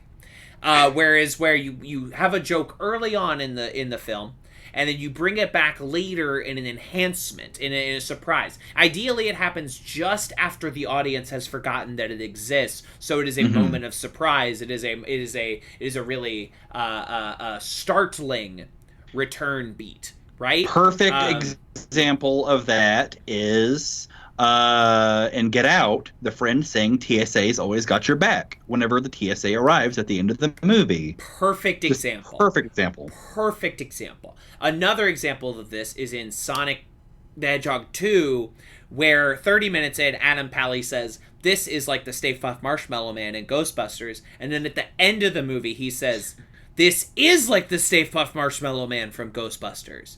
Because in the audience, I've seen Ghostbusters. That's what you have to understand. I don't know if the two of you have seen Ghostbusters, so maybe you didn't get the joke. He says this is like the Stay Puft Marshmallow Man from Joker. I've seen Ghostbusters, so I think that's funny. When they're snowboarding in the movie and Sonic turns around and says, "Whoa, the Winter Soldier," I think that's funny because I've seen. I know that. I've seen that. that. In Captain America: The Winter Soldier. I've seen that before, and that is why it is funny. When Sonic says, your feud is like Vin Diesel and The Rock, I am aware of what that is, and because I am aware of what that is funny to me. What movies need to recognize is something that Kevin Lanigan and Justin Gurmaroth and myself learned a long time ago. References are only funny as jokes when the references are hyper-specific and wrong. So, like, Sonic saying, "Whoa, Winter Soldier" is not funny. If Sonic had said 1080 Avalanche for Nintendo GameCube, that would have been hysterical. It's only funny when the references are so specific and so wrong. Absolutely, and they don't do that. They instead say this is like the Stay Puft Marshmallow Man from Ghostbusters. At this point, Adam Pally was Adam Pally in the first one? I forgot about it, but he was. Know? He was? Okay, because like suddenly he's the sheriff. He's like the interim sheriff, and I feel like there's 3 Adam Pally deleted scenes that set up this character. Or like yeah. Who is the? When did he become sheriff? When did we learn that information? Because he just kind of says it at the end, and I'm like, he is? Who is this guy? It does feel. There's no torch passing scene. He's only introduced when he's. Let Adam Sonic Pally break the speed limit. Let him riff. Let Adam Pally riff. He's a funny It does man. feel like some of his lines that he had were ad libs. 100%. But it feels like I he definitely. He was usually on script, of course, but there were a few times where he was making up some goof 'em ups, some laugh lines. It feels like the only line that was written was the Stay Puft Marshmallow Man thing. I think that is the only Adam Pally script line that made it to screen. I think everything else is Adam Pally having a laugh, having a goof. Absolutely. But anyway, he does that. He says, and then we learn about the map projects a hologram. This is never addressed by any character. That this 2-dimensional paper map suddenly projects a hologram and everyone is just... No one has any reaction to what has occurred. Am I the only one who had an issue with this? Am I the only one that's like, okay, the paper can do a projection, but you're not going to be like, oh, that's some map or something? You're not going to like acknowledge there was that's a lot weird? of... Well, no, we know Sonic has seen Star Wars. So he probably just thought, just like Star Wars. This is like Star Wars. Just like Star Wars. He should have said that out And loud. I guess, I would have like- laughed. I would have clapped. I guess, like, because that scene where Long Claw appears like Princess Leia, Obi-Wan, you're my only hope. Yeah. That scene is, if I recall correctly, it's Sonic, Tails, Knuckles, and Adam Pally. Knuckles is and not so- there. Because Knuckles is not on Team Sonic yet. Because Okay, Long so, Claw is yeah. describing, like, Sonic, I fucking killed all those guys. Did you see? Sonic, had I it wrecked those coming. echidnas. I guess the tore their reasoning is fucking like dicks off. Sonic and Tails are from a magical world, and Adam Pally is stupid. But Adam so they Pally don't doesn't need to. even go like, whoa. I don't know. That's true. Good point. It's the shit that happens in movies. It like the recent Red Letter Media review of Moonfall, where they're like, nobody's reacting to anything. Like no one, like there's no one is bothered by anything that's happening. It's just it just makes everything feel so fucking thin. And I'll say it. I'll be brave. The treasure hunting in this movie sucks. No one has to. Terrible. It's the worst fucking treasure hunting in movies has gotten so fucking garbage. It's the worst part of Aquaman. It's fucking. I didn't see the Uncharted movie, but I bet it's underwhelming. And like, no one. Every ancient crypt puzzle in this movie is solved by someone walking into a room 1 second later, seeing the thing they have to stick in the thing, and they do. Remember? And I'm no, like, great fan of this franchise, but y'all remember fucking Raiders of the Lost Ark? When Indiana Jones would have to walk around and, like, think about shit? Where he would have to, like, consider puzzles or lore? He'd have to move to a different perspective and be like, oh, it's on the floor. We gotta go through the floor. Like, anything? It's just, like, Eggman and Knuckles step out of a portal. And they're like, oh, we're on a desert island. They're immediately in front of the thing they need. And he just goes like, he just brushes it aside and he sticks the thing in the thing. It's like, there's no weight to any. There's no stakes. There's no I'm not involved in this. Like, why are we doing this? Why are we doing this? Absolutely. And they set it up too, where like, if I recall correctly, like they have a map, and a map signifies to the viewer that we're going on an epic globe-trotting adventure. And they we just globetrot to one place. They go to two different locations. They go to Siberia and they go to Hawaii, and that's it. Mm-hmm. Hey, not just anywhere in Hawaii. The Four Seasons Oahu. The Four Seasons Oahu. Where you can have a Mai Tai. And so that, like, I was, it just, me as an audience, I thought, like, oh, we're going to see Sonic and Tails. They're going to do fun things for, like, Sonic is, like, running cool transitional things. Sonic is running to different locations, but we got two, and each place is, like, real, just, like, there's a little bit of puzzle solving, but turns out Knuckles and Robotnik took the back door and they're already there. It's like when you're playing an Uncharted game and you have to like solve the most difficult puzzles in the world, and like the room collapses behind you and you have to kill like 1,000 like ancient sphinxes, and the bad guy was just like, and I was behind you. Yep, it's that. It's fucking Sonic, great. Robotnik, and Knuckles like just clip through the environment and arrive at the final scene. Yeah, they're doing the speed run of this movie. Speed running. Yeah. They turned on God mode and they just clip through the Sphinx's tomb. What the fuck? The Sonic and Tails go to Norway? They go to Siberia to do some anti-Slavic stereotyping. Yeah, anti-Slavic stereotyping. They have gross food. They are all criminals. They all fight. Okay, but can I say... Was there a conversation about change? Do you think production had a conversation about, like, bringing Bryn Schwartz in to do some ADR to change it to a non-Russia location? Oh, maybe. I bet it was a convo. I bet there was a call. There had to have been an email. Yeah. At least one email, and let's leak that email. Can I say there is one gag in this sequence that becomes just like a dance fight, which we've seen 1,000 times in 1,000 kids movies. It's like the least interesting idea at this point, but there's one bit in this scene that did make me laugh, and it's actually two bits that are one bit. It is when the dance man, when he rips off his clothes and he has a tattoo of himself in the same pose. Funny bit. But then... That's a Muppet movie gag. It is like literally like a Hot Fuzz gag, but instead of a picture, it's like a tattoo. It's a funny gag. Also funny, at one point he does the Catholic cross, and then he does a smaller Catholic cross on the tattoo. Oh, yes. That's funny. That's comedy. Yes. That is, that to me is a joke. I'll take it. In this movie, I'll take that. I will. There is an occasional Mel Brooks energy to some of the gags, like just like an old-fashioned, like slapstick joke. Yeah. But it's like they had an old Jewish man punch up the script. Like just an old Sid Caesar veteran. Carl Reiner did punch up. Coked out quip fest. Carl Reiner did punch up on Sonic the Hedgehog too. He just did. Yeah. He did a joke pass. They're like, you can't change any of the scenes, but like put it. What if there was a Russian guy who, when he tore off his shirt, it's the same?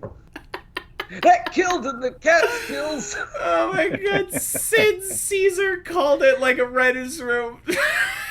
There was a sequence that was cut from the movie where like Sonic, Knuckles, and Tails both like hit each other with seltzer bottles and had a pie fight. They sent the script to just... Dom Dom DeLuise. And he's like, Sonic, we gotta punch up over here. Dom DeLuise was supposed to play Big the Cat. And then... oh my god, cinema was Froggy! deprived. Froggy! Cinema was so deprived of Dom DeLuise as Big the Cat. God, we were robbed. God, he basically was in Fievel Goes West. You're absolutely That's right. true. You're absolutely right. If only the timeline would have worked out and we could have had the Henson Company do these Sonic movies, just as Sonic, but as Jim Henson movies, where we have Dom DeLuise and we have, if only, whatever, Charles Grodin instead of James Marsden, Like Peter Ustinov. Yes, exactly. Charles Grodin, Sonic. Sonic, And he's you treating can't be Sonic drunk. the same way he Sonic, calm does down. Martin Short in what's Clifford. that movie? Martin Clifford, yes. Charles Grodin fucking like That's normal. he's in love with Tails the way he was with Miss Piggy and Muppet Cave.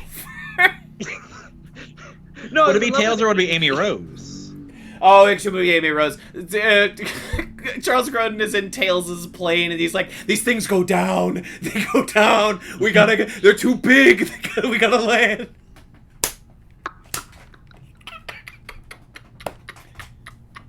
R.I.P. Charles Grodin. Oh man, gone too soon. Woo! Could have had Charles Grodin in a Sonic movie. Oh my Oh, god! Fucking. Gotta we had grow the in fast. If we had the Hensons do, if the Hensons did the Sonic, how good would Vincent Price been as Eggman?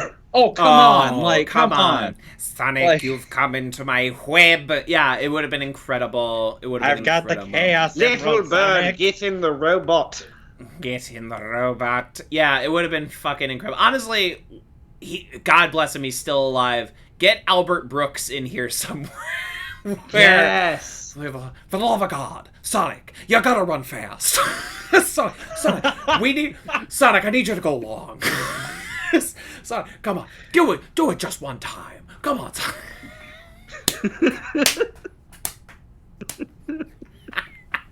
Come on, Charmy the Bee. I can't believe what you're doing. Charmy the Bee, you're embarrassing me. You don't know what the nest egg is, Charmy the Bee. You gotta leave me alone. I can't deal with you today, okay? I was talking to my analyst. I need more vitamin B, Charmy the Bee. Do you have any vitamin B? Can't wait for the DLC content for Sonic SPO, Heroes. please. You need to be more transparent. I can't wait for the DLC content for Sonic Heroes where you can unlock the team of Charles Grodin, Albert Brooks, and Madeline Kahn. Madeline Kahn as Rouge the Bat. Madeline Kahn as Rouge. Oh, hey there, boy. What are you doing? My emerald. Just there's Sonic, Knuckles, and Tails. There's Rogue. There's Shadow. But then there's this 3 live action they look like Sonic 06 models. They look Charles like that Grodin when and Albert. Mortal Kombat games were pictures of real people, sort of like animated Yes. together. Yes. Yeah. But they're in like bad cosplay. Okay. If we all remember Sonic Heroes, there was a fast one, a strong one, and a flying one. Which Madeline Kahn is the flight. Madeline Kahn is flight. Of course. Albert Charles Brooks Grodin is the strong one. is strong, and Albert Albert Brooks is fast. is power. Do you think he's power? Okay, I And- agree. I think Charles Grodin is fast. I think Charles Grodin is fast. Madeline Yeah, Kahn. yeah. Charles Grodin's got the forward momentum. Regardless, though, the video game Sonic Heroes, they didn't get the likeness rights for Charles Grodin's character. So it is his character, but it's not the same voice actor. You know what I mean? And he looks different. And look, when you're Right. playing in the game, you're like, what? Well, okay, all right. What? That's weird. It's one of those because situations. they did get James Marsden, but then you're like, oh, they didn't Yes. get. Oh, this is. They weird. got Albert Brooks, they got Madeline Kahn, but they couldn't get Charles Grodin for whatever reason. It's not the first Spider-Man video game where they got Tobey Maguire and Willem Dafoe and Bruce Campbell into the voice sessions. They have to get, sound-alike actors. Of course, because Bruce Campbell Yeah. will show up. You know what I mean? Mhm. Yeah. Bruce Campbell, God love him. If you leave a voicemail and you say, Bruce, I got a $75,000 check for you. Just be in this location. He'll be there. It doesn't matter. He'll be there. I love him. I Yeah. love him.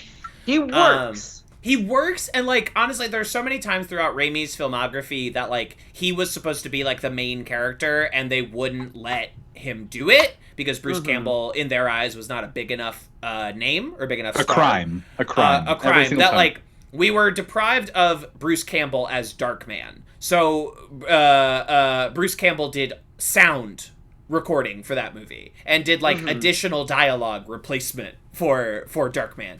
We were deprived every single, but he does get his cameo at the end of Darkman, and the audience fucking pops. They're fucking those clips of people watching Andrew Garfield Spider-Man come through the portal. People are doing flips in the aisles because Bruce Campbell shows up in the last second of Darkman.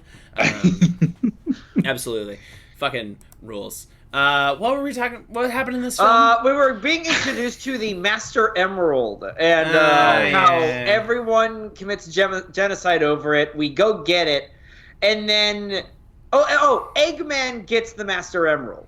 Yeah, he gets unlimited power. And the he gets a Master costume Emerald swap. is just it's a Kinder surprise egg with all the Chaos Emeralds with the inside 7 of it. Chaos Emeralds. Yes. Exactly.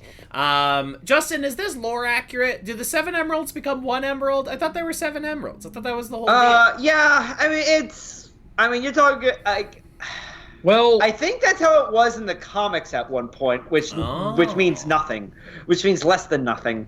Because there also just used to be a shitload of Chaos Emeralds before there was just 7. Just well, 7. Okay. the whole thing is fucky because we're intentionally leaning into Sonic and Knuckles territory, and Sonic and Knuckles is the weirdest looking video game cartridge you've ever seen because it's big and bulky and it has a hinge on the top, and you can plug Sonic 3 into it, so you can play the true version of the game, Sonic 3 and Knuckles. And Sonic 3 and Knuckles has the only time this has ever appeared in the Sonic franchise, to the point where I think it's considered non-canon. You can play through Sonic 3 and collect all 7 Chaos Emeralds, but also all 7 Chaos Emeralds are in Sonic and Knuckles, making so there's 14 emeralds to collect, and that's where you unlock Hyper Sonic. And so adding Knuckles into this messes up the lore because maybe we do have 7 more Chaos Emeralds, maybe we don't. So it's that's a they're just Sonic 3 problem, baby. So that's maybe they're just making it up for the movie because they're assuming nobody who's seeing this has ever heard of Chaos Emeralds. And you know what? Yes. Good assumption. Honestly, Good assumption. I think that was a good call on their part. I don't think they made a ton of great decisions in Sonic the Hedgehog 2. That was one of them. I think they made a good call there. There's too much shit going on in this movie to introduce 7 of these things. Yeah, exactly. And you know what? If it had been a globe-trotting adventure where it's a race, between the two parties, and it was yeah, it's perfect. it's a rat race, but with Sonic. Okay, now hold on. It's a mad world. Because we have Sid Caesar. We have It's a mad hog. It's a mad, yes. And it's Sonic. we got Sid Caesar. We got Peter Falk. Yes. No. We've got Mickey Rooney as Tails. Yeah. What? Gee, I'm sorry. Sonic? Now you're telling me that you lost your frog? Now weren't you supposed to be taking care of that frog? Oh man, I want Peter Falk to talk to Big the Cat. Yeah. Oh, that's so bad. Perfect. So Anyway, can you remind me again which of you is cream and which one is cheese? Yeah, I'm sorry. I'm sorry. My wife, she loves the both of you, but I can never keep you straight. Which one of you is cream and which one of you is cheese? So you're an egg and a man? That's confusing to me. I don't understand that. I can't keep it all together. Just one more thing. Perfect. Great. Yeah, and then Eggman just does like a palette swap.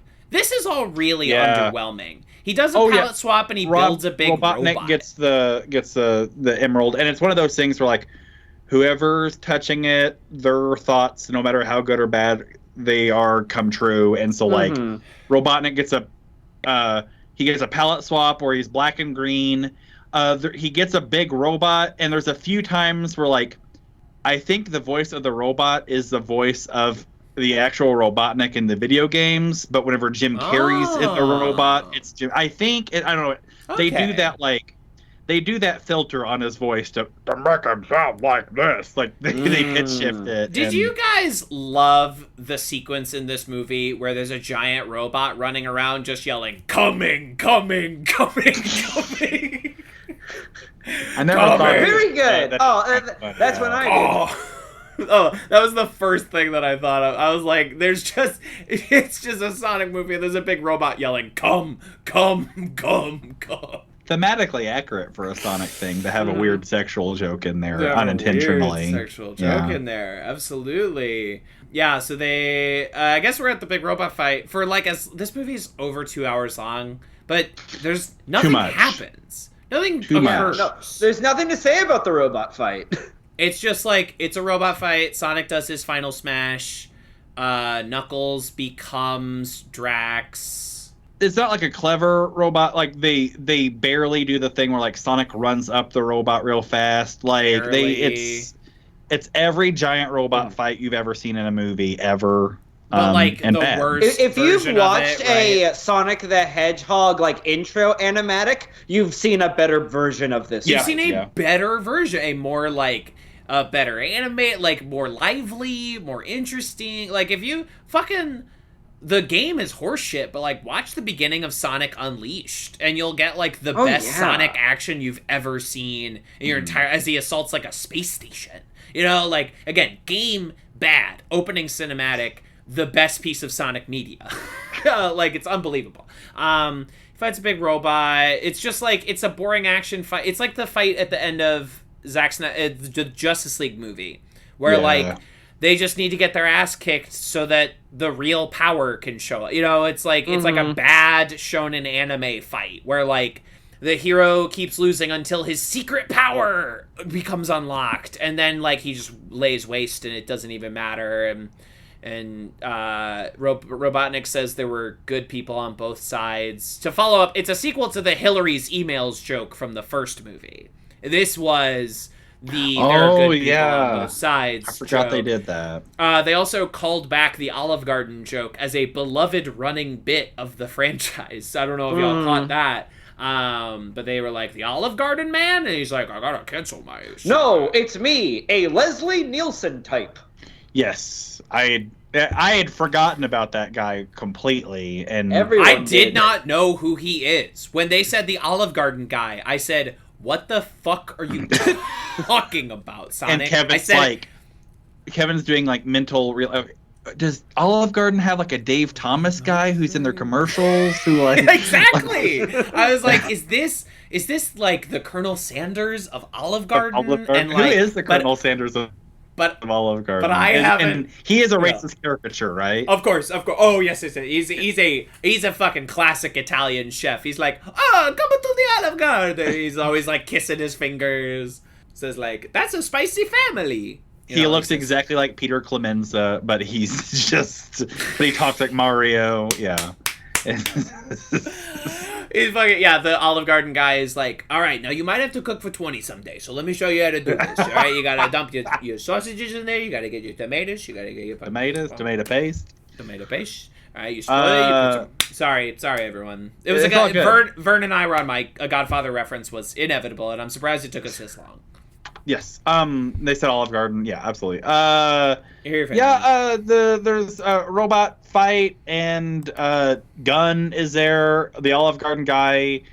We forgot that, like, Sonic was in Siberia, and he had to get out of Siberia to get away from an avalanche. Turns out James Marsden had the ring to transport, and they were putting the ring to transport on the bride's finger. And that's what causes the wedding thing. Sonic and the avalanche comes in, and that's when they find out, like, the entire wedding party is from Gunn. And, like, Gunn has been, like, doing this whole operation to get close to Sonic. And then Which the giant robot this was the best way to do it. This was the path of least resistance to get close to Sonic. And Gunn was already here. Great. Excellent. We don't need a post-credit scene where they found Gunn. You know, like, we don't. God help us, we don't need it, because this post-credit scene is for much better things, much more important things. But yeah, there's a robot. I can't remember, like. I mean, I guess Sonic turns, like, the Super Sonic, and that's... Yeah, he does his final smash. Yeah, he does his final smash, and he beats up the robot, good people on both sides, and he says, like, we're not BFFs anymore, whatever. And Eggman just leaves. Yeah, he doesn't get, like, arrested, he's just gone. Yeah. He's not even like, he's marooned somewhere else, or he's starting a new plan or plot. He just goes away. He goes back to the movie. This movie does fizzle out. It really just kind of... We, like, barely mentioned it, but Vern, you're right when they did the James Brown bit, and he says, like, Papa's got a brand new stash, and he twirls around, and, like, a public domain sound approximation. They just play a track by Kevin MacLeod. Yeah, so... Jeff Fowler went on Incompetech, and he did the tags, like... Jazzy, Jeff Fowler himself dropped that in. Into the editing timeline. Jeff Fowler was like, get away from the Adobe Premiere! And he fucking... Yeah, so Kevin and Justin know this. Maybe not everyone does. But, like, the original theatrical cut of Wayne's World has a scene where Wayne starts playing Stairway to Heaven on a guitar. And at a guitar center or something. Someone points to a sign. Great joke. Yes, and someone points to a sign that says, no Stairway to Heaven. And Wayne looks into the camera and goes, oh, denied. No Turns stairway. out they didn't have the rights to Stairway to Heaven, but they're already at Picture Lock. So they just replaced Stairway to Heaven with something that, like, just generic rock track. It's just sounds. It's a weird element to the joke. And so it's just and so the joke doesn't make sense in Wayne's World. Sonic the Hedgehog 2 does the exact same thing, where Robotnik says... Baby's got a brand new stash. Whatever the line is, instead of brand new bag, the James Brown song. And there's a piece of music that exists precisely as long as the da-da-da-da-da-da-da-da. But they didn't have the rights to that, so they just put something else, so the joke doesn't make sense. It's like, okay, like, whenever the DVD of Sonic the Hedgehog 2 comes out, someone's going to make that right. Before they go bad. Yes, of course. And like Jim Carrey's, like, God, he did not have a scripted line of dialogue in this movie either, because that, like, the scene where he's like, Knuckles, you're straight tripping, G, is, like, not in this, and, like, that was tired 100 years ago. Like, Jim Carrey did, like, bad 90s, like, I ain't no trippin' fool, Knuckles, and I killed myself in the theater. I blew my brains out on the screen. Yeah, there's a few times in the movie, too, where, like, it had to have been some producer had a PA approach Jim Carrey with a cell phone and show him footage of, like, kids floss dancing. They're like, can you do a joke about that in the movie? Mm-hmm. Like, there's a lot of Jim Carrey doing improvised jokes about things he knows nothing about. Sonic did the funny floss dance in the first movie. The floss dance is a callback. The funny Fortnite floss dance is now like an integral part of this franchise. It's gonna be in the third one. It's like in Anchorman 2 when they do another newsman fight. It's like it's now integral to the plot. It's now like that is what you think of when you think of... So keeping with the trajectory that we're on, Knuckles is going to floss dance in the next one, right? It's gonna end with everyone funny floss dancing. Yeah. It's gonna be... Yeah, no, they're all gonna do it in sequence. Like, they're all gonna do it at once. When every movie used to end with, like, a dance party, you know what I'm talking about? Like, when, you know, Rat Race ends and it's All-Star by Smash Mouth, the second Rat Race reference on this podcast, like, that's gonna be Sonic, and it's gonna be everyone doing the funny floss dance. It's going to be their Splinter saying, "Go Ninja, go Ninja, go." Mm-hmm. Yeah. I made another funny. Which is that's how Splinter talks. So don't. I'm sorry, I'm not racist. That's the line. That's how Splinter talks. That's how he says it. Do you think Tony Shalhoub did a better one in those movies? I don't think so. I don't think he did. I don't think so. Yeah. This movie just kind of like.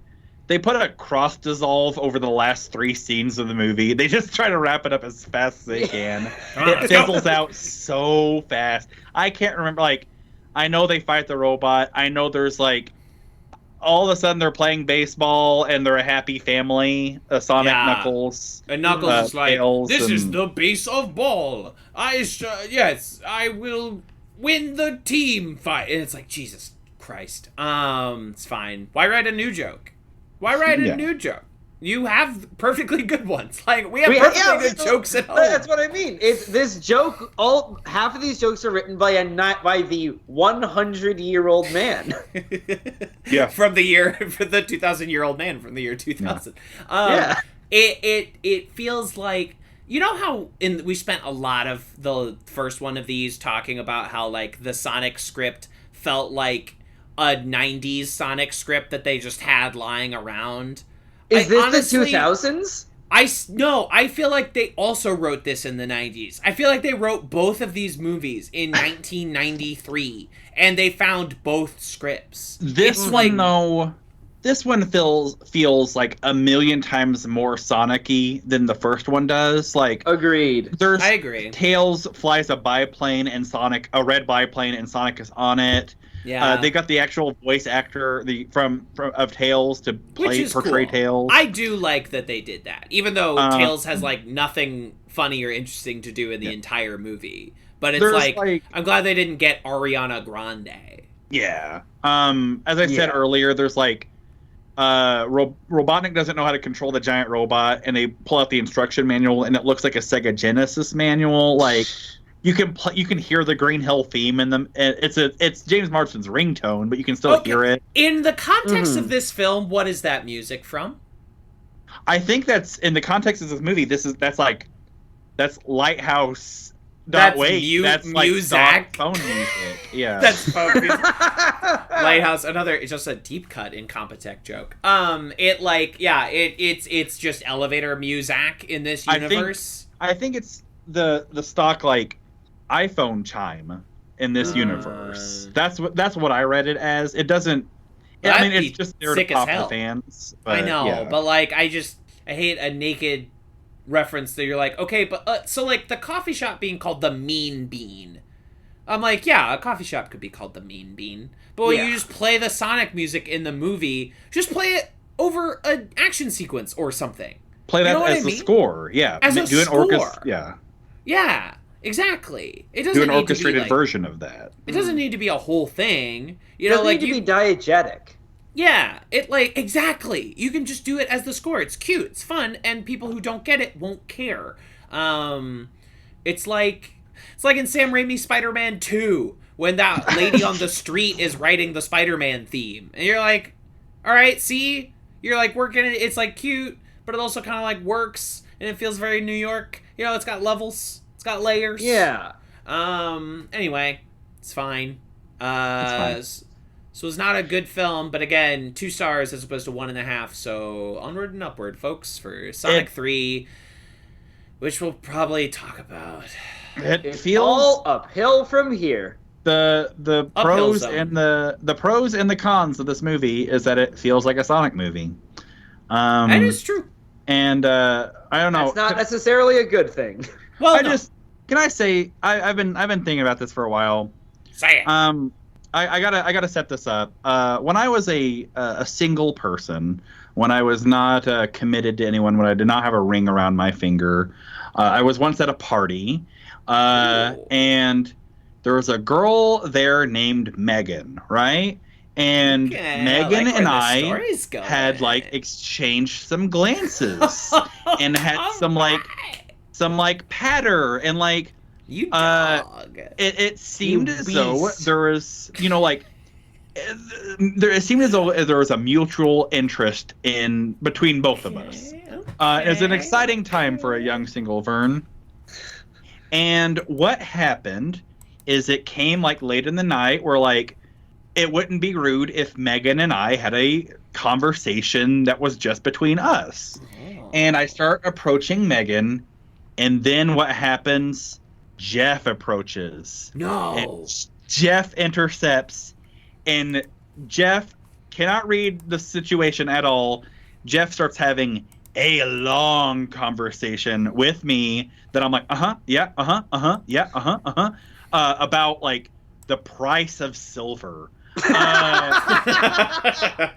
And it's just like, I don't give a fuck about silver. I want to go talk to Megan about whatever Megan wants to talk to about. And can I say, Sonic the Hedgehog is a cultural Jeff.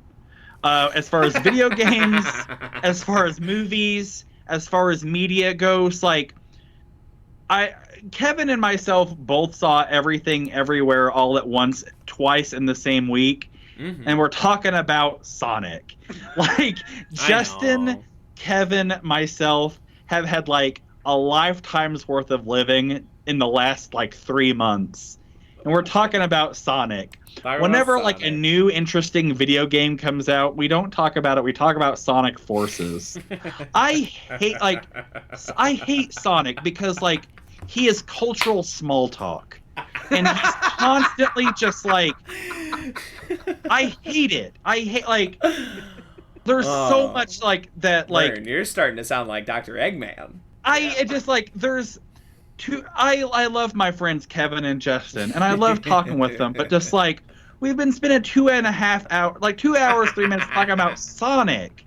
Like, and we could have conversations that like would be meaningful. We could have conversations that could like repair rifts in our friendships that we have. We're talking about fucking Sonic. This is Jeff talking about silver. And that's why I hate Sonic. It's gone beyond just like frustration that he's not a fast hedgehog and that he can't be allowed to be a fast hedgehog. It's frustration that like he takes up so much bandwidth. It requires so much bandwidth to fuel how fast he is. It's just frustrating. Like, that's how I feel about Sonic. I hate Sonic because he's just like, there's conversations with Megan to be had, and we're talking to fucking Jeff. God. And that Jeff Fowler, director of Sonic Jeff 1 Fowler. and Oh my 2. God, I didn't even think of that. Oh my Jeff God. Fowler. Jeff Jeff. Fowler was at that party. He's talking about the price of silver? The Hedgehog. Price of silver. Oh, so yes, there's going to be a third one. They introduced Shadow the Hedgehog in a mid credits thing. Of course they do. Yeah, because that's what movies are now. They just end with telling you what the next movie is going to be. Yeah, sequel bait. Sequel bait the movie. Sequel bait the movie. Which we as a culture used to hate, and now it seems to be the only thing anyone cares about. Honestly. It's the only way movies are allowed to exist anymore. As if they are setting up other movies. Whatever. This movie made a ton of money. They're obviously going to make at least one more. They're probably going to make as many as they possibly can. And you know Run what? to the ground. Run it to the ground. Till the wheels fall off that wagon. Damn it. Woo! I'll say this. I'm glad James Marsden, getting that check. I am so happy he got a vacation. Yeah, he got to. It looked like he was actually like in Hawaii at the Four Seasons Hawaii. Absolutely. It looked like a nice resort that they stayed at. Well, Like it has to be the real deal because it's the Four Seasons Oahu. Yeah, because it's product placement. It looked like you know, it's like Barb and Star go to Vista Del Mar. Now, that is a very funny movie. I love that movie. But also, it was like, well, it seems nice. You all got to, like, go to the beach for a little while, you know? I think what happened is James Marsden heard our first Sonic the Hedgehog about the first movie. Kevin said during that, the thing I remember most vividly is Kevin saying James Marsden needs to fire his agent.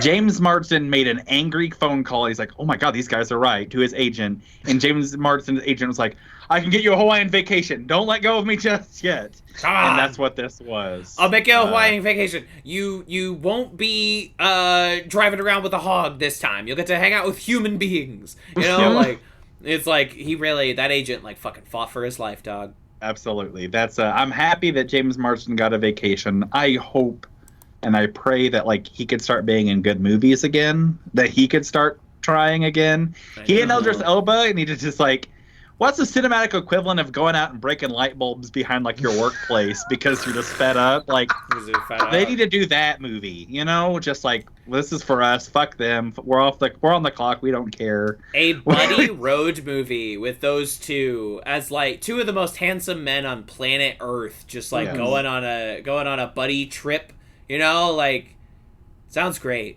Crushing. Sounds like a great film to me. They hit Ben Schwartz with a car. Yes. And it's a cop car. Yeah, it's a cop car.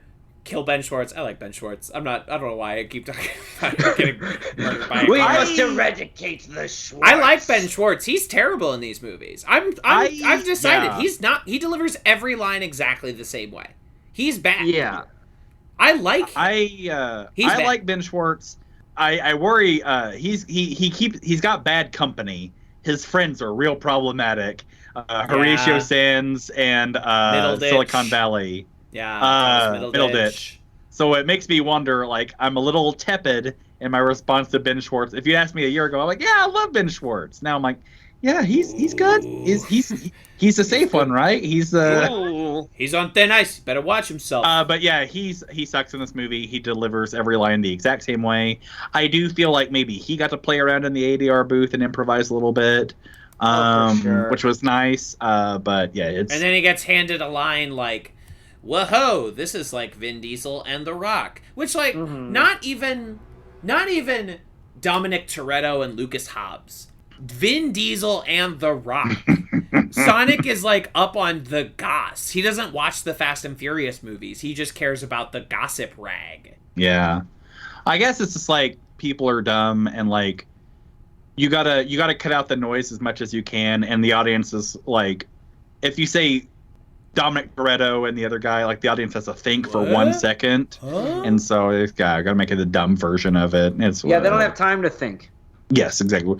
In this movie that's the Sonic the Hedgehog movie that's over 2 hours long, we have no time to think. Over 2 hours long. Listen, Vern, I'm sorry you had to do this again. It's fine. It's fine. I like my friends. I do this because because the three of us talking about Sonic the Hedgehog is going to lead us to talking about Charles Grodin and Albert Brooks. You know, Good point. It will lead us down these paths that we would not otherwise go. We all hate the hog in various forms.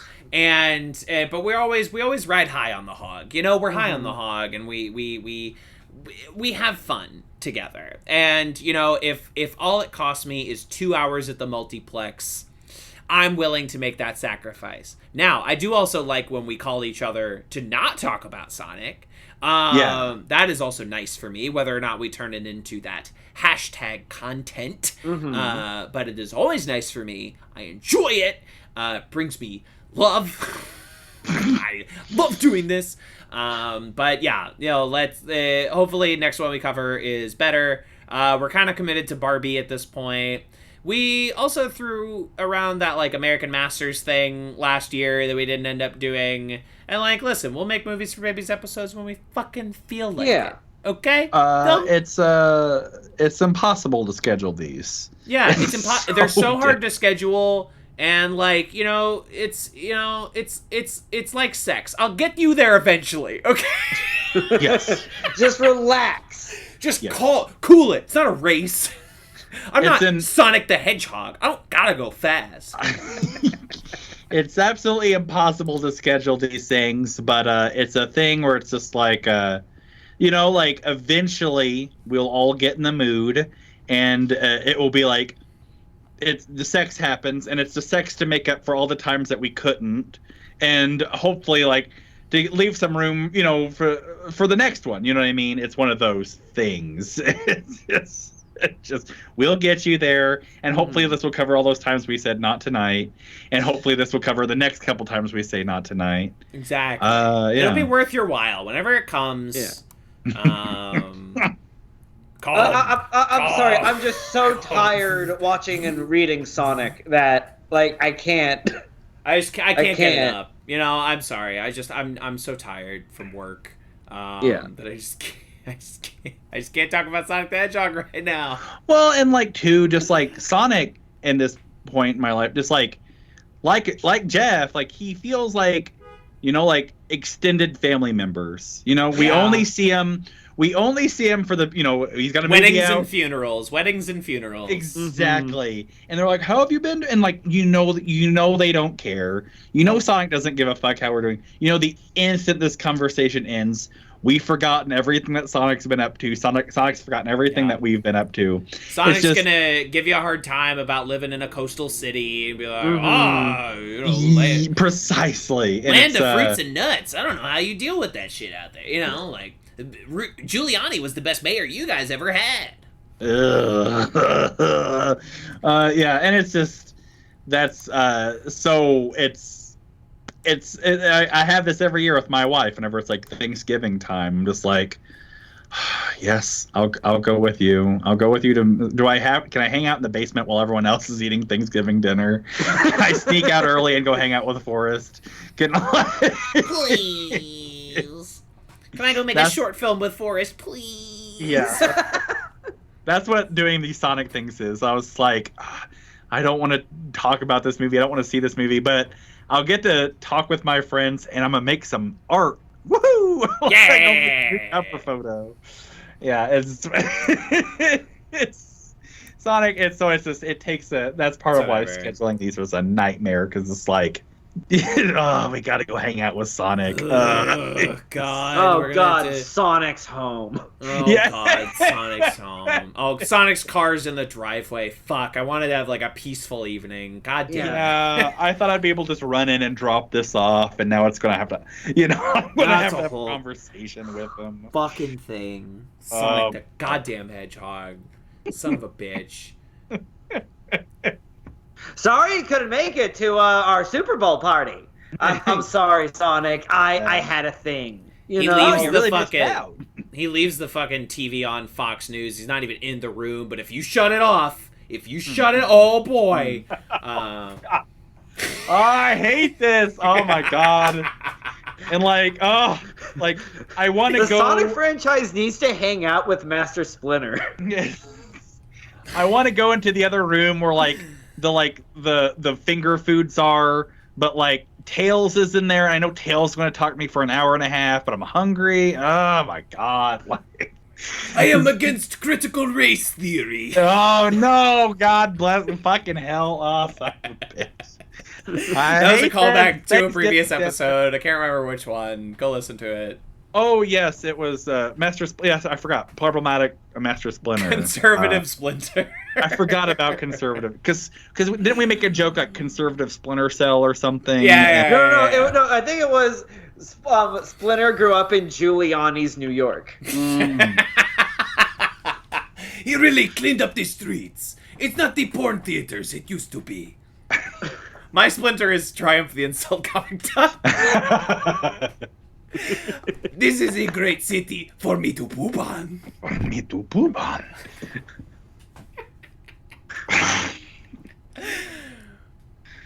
Alright. So do we have any closing thoughts? Is that it? I don't know. How many emeralds would we rank this? Oh yeah, emeralds. How many? It's a 7 emerald system, right? Oh, yes. Thank you for reminding me. Yeah. Yeah, 2 out of 7. And I think we scored them both as a standalone work and as a Sonic adaptation. As a Sonic adaptation, this might honestly get up to 3 or 4 Chaos Emeralds. It's like, it it's not willing to go to batshit crazy like the best Sonic media, where it's just incomprehensible nonsense.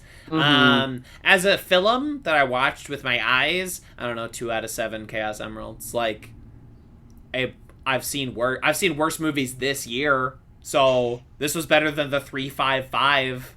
Sonic was better than Moonfall, so like, take that for what it's worth. If there was some like bizarre, like if there was some like bizarre endurance test I had to go through and just like, Vern, you have to spend 2.5 hours with Sonic media, like this would be easy mode. I'd be like, I would choose this over like playing a game for 2.5 hours or watching the other one or whatever it might be. Yeah. As a standalone film, I don't know. I was thinking about the other day. I think whether it be Sonic or whether it be Movies for Babies, I think like one of the worst things I think maybe the worst thing we ever saw was like Artemis Fowl. Because like, yeah, because that was not a movie. Every once in a while, like, don't get me wrong, I fucking hated Dinotopia. But every once in a while, like, I think about it, like, Artemis Fowl doesn't even resonate anymore. And so, like, this is nowhere near any of those things. I don't know, just like, as a Sonic thing, it's like the high route to clear a level. As a movie, it's just like pure middle of the road, I think. For sure. It's nowhere near like the low lows of like the basement that is Artemis Fowl. It's nowhere near like the crawl space that is Dinotopia. It's certainly like not at all like the cool attic that is the Muppet movie. Yeah, for sure. No, it's a little bit better than again, like if this came on FX at the next Sonic Thanksgiving dinner, like I'd be like, that's fine, I don't care. It's fine. Just like something to distract us. Put something on. I don't care. Like something to fill the silence. If football was rained out, it's like, I'll watch Sonic. I probably wouldn't hate it as much because like I went into this just like fortified, like I was bracing myself against this movie. My guard would be let down if I were to watch it again, and I'd probably enjoy it more. But it still wouldn't be a good movie. No, for sure. I went to the movies 3 times this week, and this is not as good as The Lost City, which was charming and fun, and it was nowhere near as good as RRR. Which is a transcendent dudes rock piece of Bollywood cinema. So Sonic, but better than Morbius. That's my review. This is a better film than Morbius, starring Jared Leto, which I have unfortunately also seen, and I didn't even get to make content out of it. I just had to. I saw it. Yeah. You just suffered through it. I just suffered. That was a bitter fucking pill to swallow. That was a jagged little pill. Oh my god. Great. I don't know, any plugums to sneak in as we gotta go fast out of this episode? If you guys like talking, if you like hearing my thoughts on movies, check out my Letterboxd. I'm Varnio on Letterboxd. Yeah, I do like hearing it.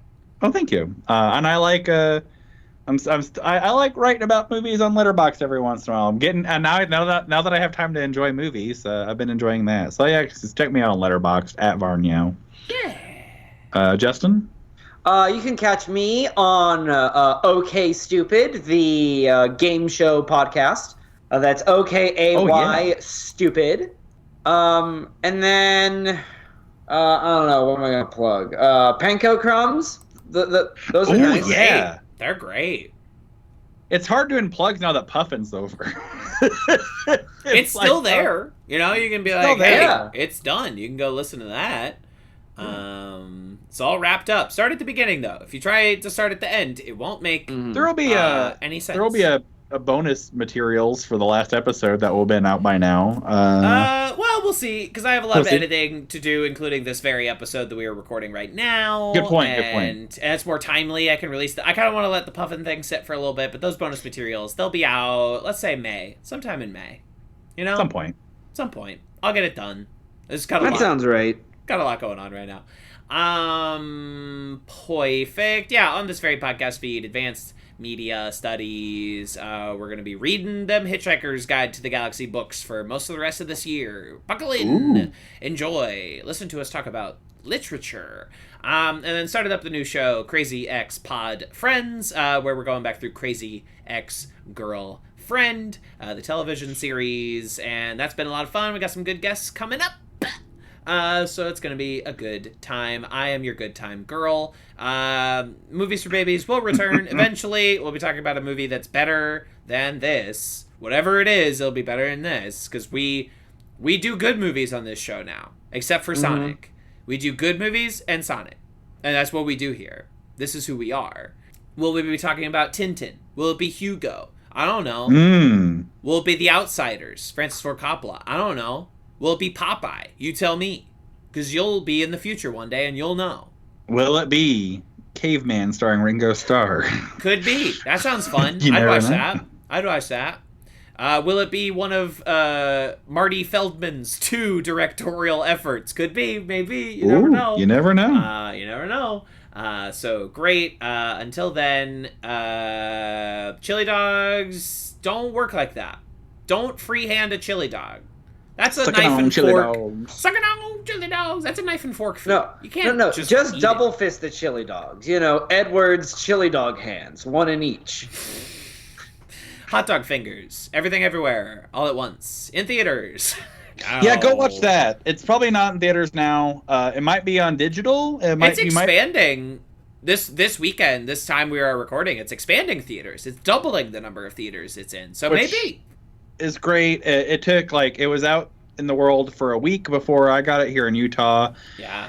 And the first week it was here in Utah, I saw it twice. Go see that because that is an important movie and a powerful movie. It was made in less time than Sonic the Hedgehog 2. Has more to say about the time between Sonic the Hedgehog 1 and Sonic the Hedgehog 2 than this movie does. Absolutely. It's a special little movie.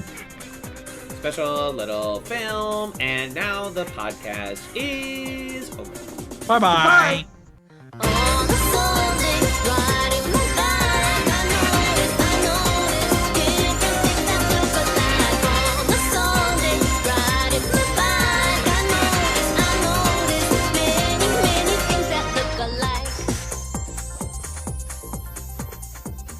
This has been a Talkback Podcast.